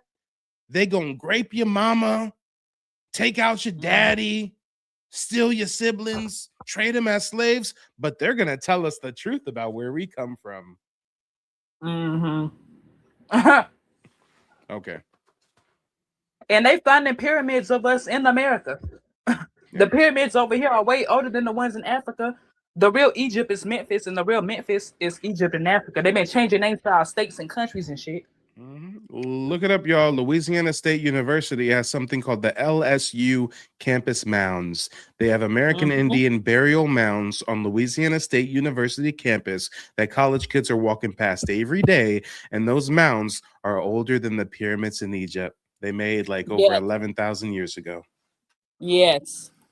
Yeah, please, y'all go look that up. And that's a fact. And the Mississippi River is drying up, and there's pyramids in they fucking lakes too. And some of these lakes in the United States, we got pyramids in that shit. That's why they got how so they many hid them. They dam up the water and make a man-made lake, and now the pyramid and the settlement is underwater. I'm from California, Sacramento to be exact. I didn't learn until recent years that the indigenous tribe, the Maidu, they had their settlement buried and flooded by the Oroville Dam. Look it up. There's a recreational lake at the Oroville Dam called Lake Orville in Northern California, and beneath the water is the indigenous settlement of the Maidu. That's how they do us. Wow. And I'm not really going to say us because the Maidu is kind of that Bering Strait Siberian migrant population, not necessarily us, but that's how they do the people who were here before them. Erase the history. That's crazy. Mounds on private golf courses, mounds that they build the Philadelphia Museum of Art on top of, build a Catholic church on the biggest pyramid in the world by volume in Pueblo, Mexico. That's how they get down. They're doing LiDAR scanning for the first time over the last few years, and they're finding that the pyramid and mound structures we find all throughout the southeastern United States, they're finding identical structures all throughout the Amazon rainforest. Look it up. Don't take my word for it. They're finding huge super highways. They're finding huge pyramid complexes. The Amazon rainforest housed millions and millions of people. The Amazon rainforest is a man-made garden. Look it up. The soil is man-made. It's called terra strata. It does not form naturally. They made that shit with sulfur and volcanic ash and shit. That's a garden. And guess what? When the gardeners aren't tending the garden, it gets overgrown, don't it? Wow. Yep. That's why I'm gonna take a trip down there and visit my people, because the Amazon rainforest got a lot of shit. And you know, the movie Avatar was about North America. We used to have jungles up here. We still do in some areas, but we used to Absolutely. have a lot of jungles. Avatar was all about the colonization. Them blue people, them Mhm. Navi is us. The Navi is some niggas. Come on. It's a And them classic and colonization story. And that's why I don't really fuck with it and I don't watch it like that, because it's like our colonizers monetizing the story of how they colonized us and turning it into entertainment. It's just like, it don't sit right with me. But yeah, that's us. Yeah, and Noah's Ark story, how they took all of our animals and shit, the lions, the tigers, the giraffes, the camels, all that shit was over there, but they took all that to Africa. The cassava leaves, the chocolate, the tomatoes, peppers, all them plant, wild rice, all that shit We was over used to here. have lions and tigers in the Americas. We used to have camels in the Americas. We had wild horses in the Americas. But We had come on. monkeys, all that, gorillas, we had all that shit. Lions and tigers and bears, oh my. Oh yeah, do you know we still got black? The only thing that they haven't got rid of are Black Panthers. We still got them in North Carolina, South Carolina, Georgia, Mississippi, Florida. They still out here in this bitch. I see them all the time. When I tell people about it, now that's fake. There ain't no way. That's not their habitat. Black It Panther's is. indigenous to the Americas. When I think of Right. Black Panther, I think of, I believe her name was Ashada Shakur, Tupac's mother, who named, and that Black Panther woman, she named her son Tupac after the Black indigenous warrior prince Tupac Amaru of Central America. That's who Tupac Shakur is named after, Ding, a ding, Black ding. indigenous man. Yes. Yes. You exactly right. Yep, we got panthers all around this motherfucker. Not just mountain lions, panthers. They still America. Stan Lee even said that he created the comic Black Panther modeled after the Black Panthers group. But it's crazy how Disney and the comics, they twist the shit to where like they put the Black Panthers in Africa now. It's a mythical land called Wakanda in Africa somewhere. I mean, look at how they take our story and twist it. California is named after the Amazonian Queen Califia. She's the inspiration for Wonder Woman. They took our Black indigenous warrior queen who was dripped in gold and they turned her into a white chick wearing American flag panties. And in more recent years, the new Wonder Woman is Gal Gadot, some skinny Jewish girl. So see how Queen Califia goes from being a Black indigenous woman to a white American flag panty wearing bitch to a Jewish Israeli army veteran chick. I mean, this is how they get down. This is crazy. And the name Wakanda was actually a state in the Americas, but in the movie they try to say it was Wakanda Africa. is from, correct me if I'm wrong, Wakanda is from like the Choctaw language family or something. Hold on real quick. Hold on. The audience is not going to be able to hear you for just a second on YouTube. So just don't say anything for a moment. I'm going to switch my audio over and I'm going to go back to my website and go back into my digital archive because I think I might even have that receipt somewhere in my archive. Check it. This shit is crazy. Let me open up the archive. Talking about some Wakanda. Or you know what?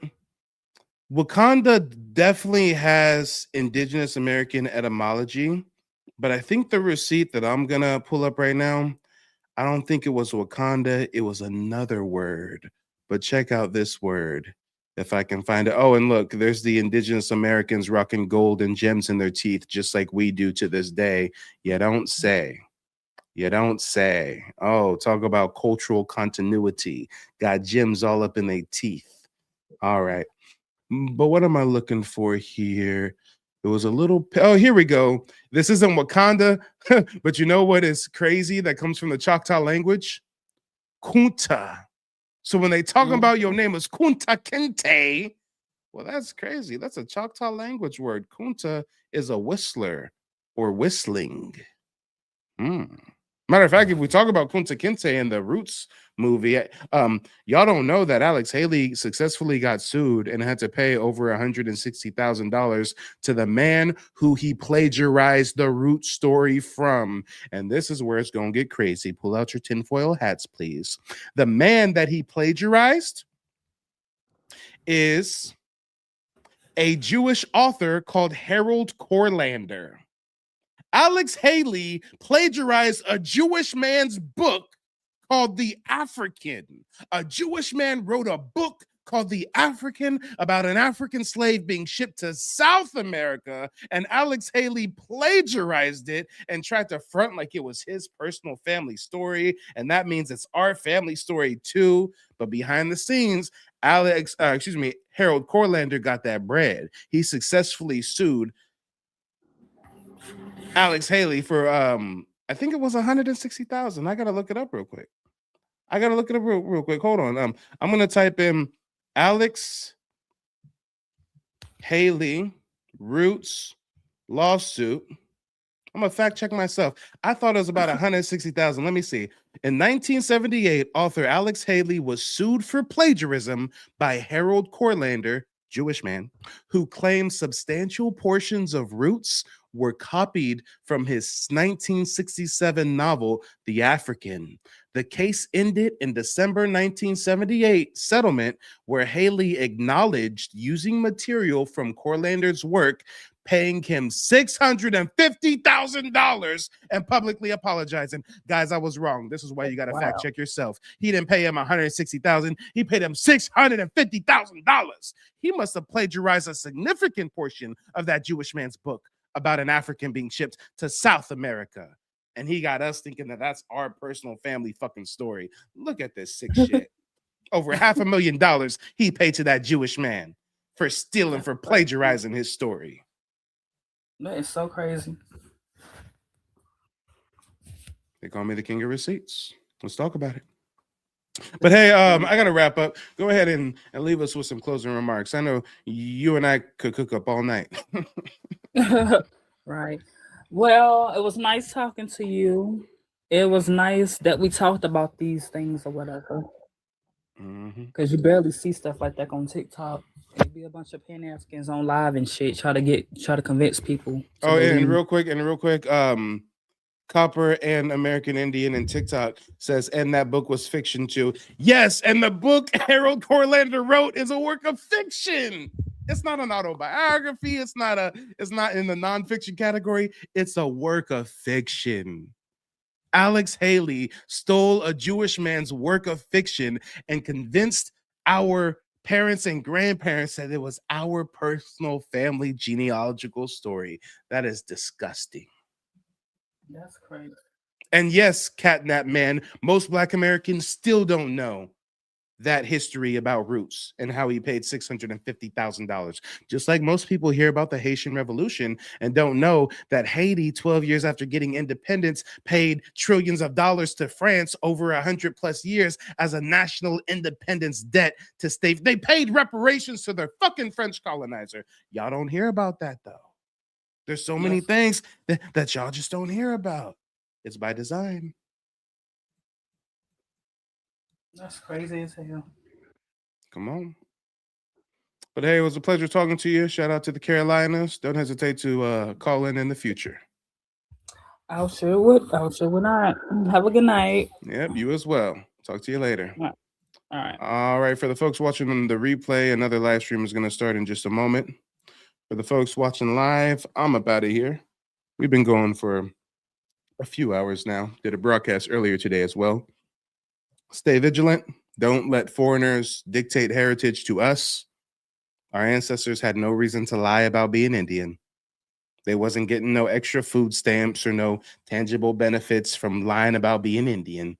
If anything, their under physical threat and duress for proclaiming such a thing. They literally had laws on the books post-Indian removal that if you identified as indigenous and weren't on a reservation system, you can be fined, lynched, jailed, massacred. The list goes on and on. So again, our ancestors was too old to lie or exaggerate. They ain't got no reason for it. Make sure to check out the website, nativeblackancestry.com. I appreciate everybody tuning in, and I'll see you real soon. They don't want you to remember this. You not no slave, you indigenous. Fuck how they painted them Indians. You went to war with the French and the British men. Quite frankly, you was kings, Merovingians. They took the women and men, made them prisoners. Raised up the children to worship their images. Set up a lab to the genes and they mixed them. And this shit get way deeper than your pigment.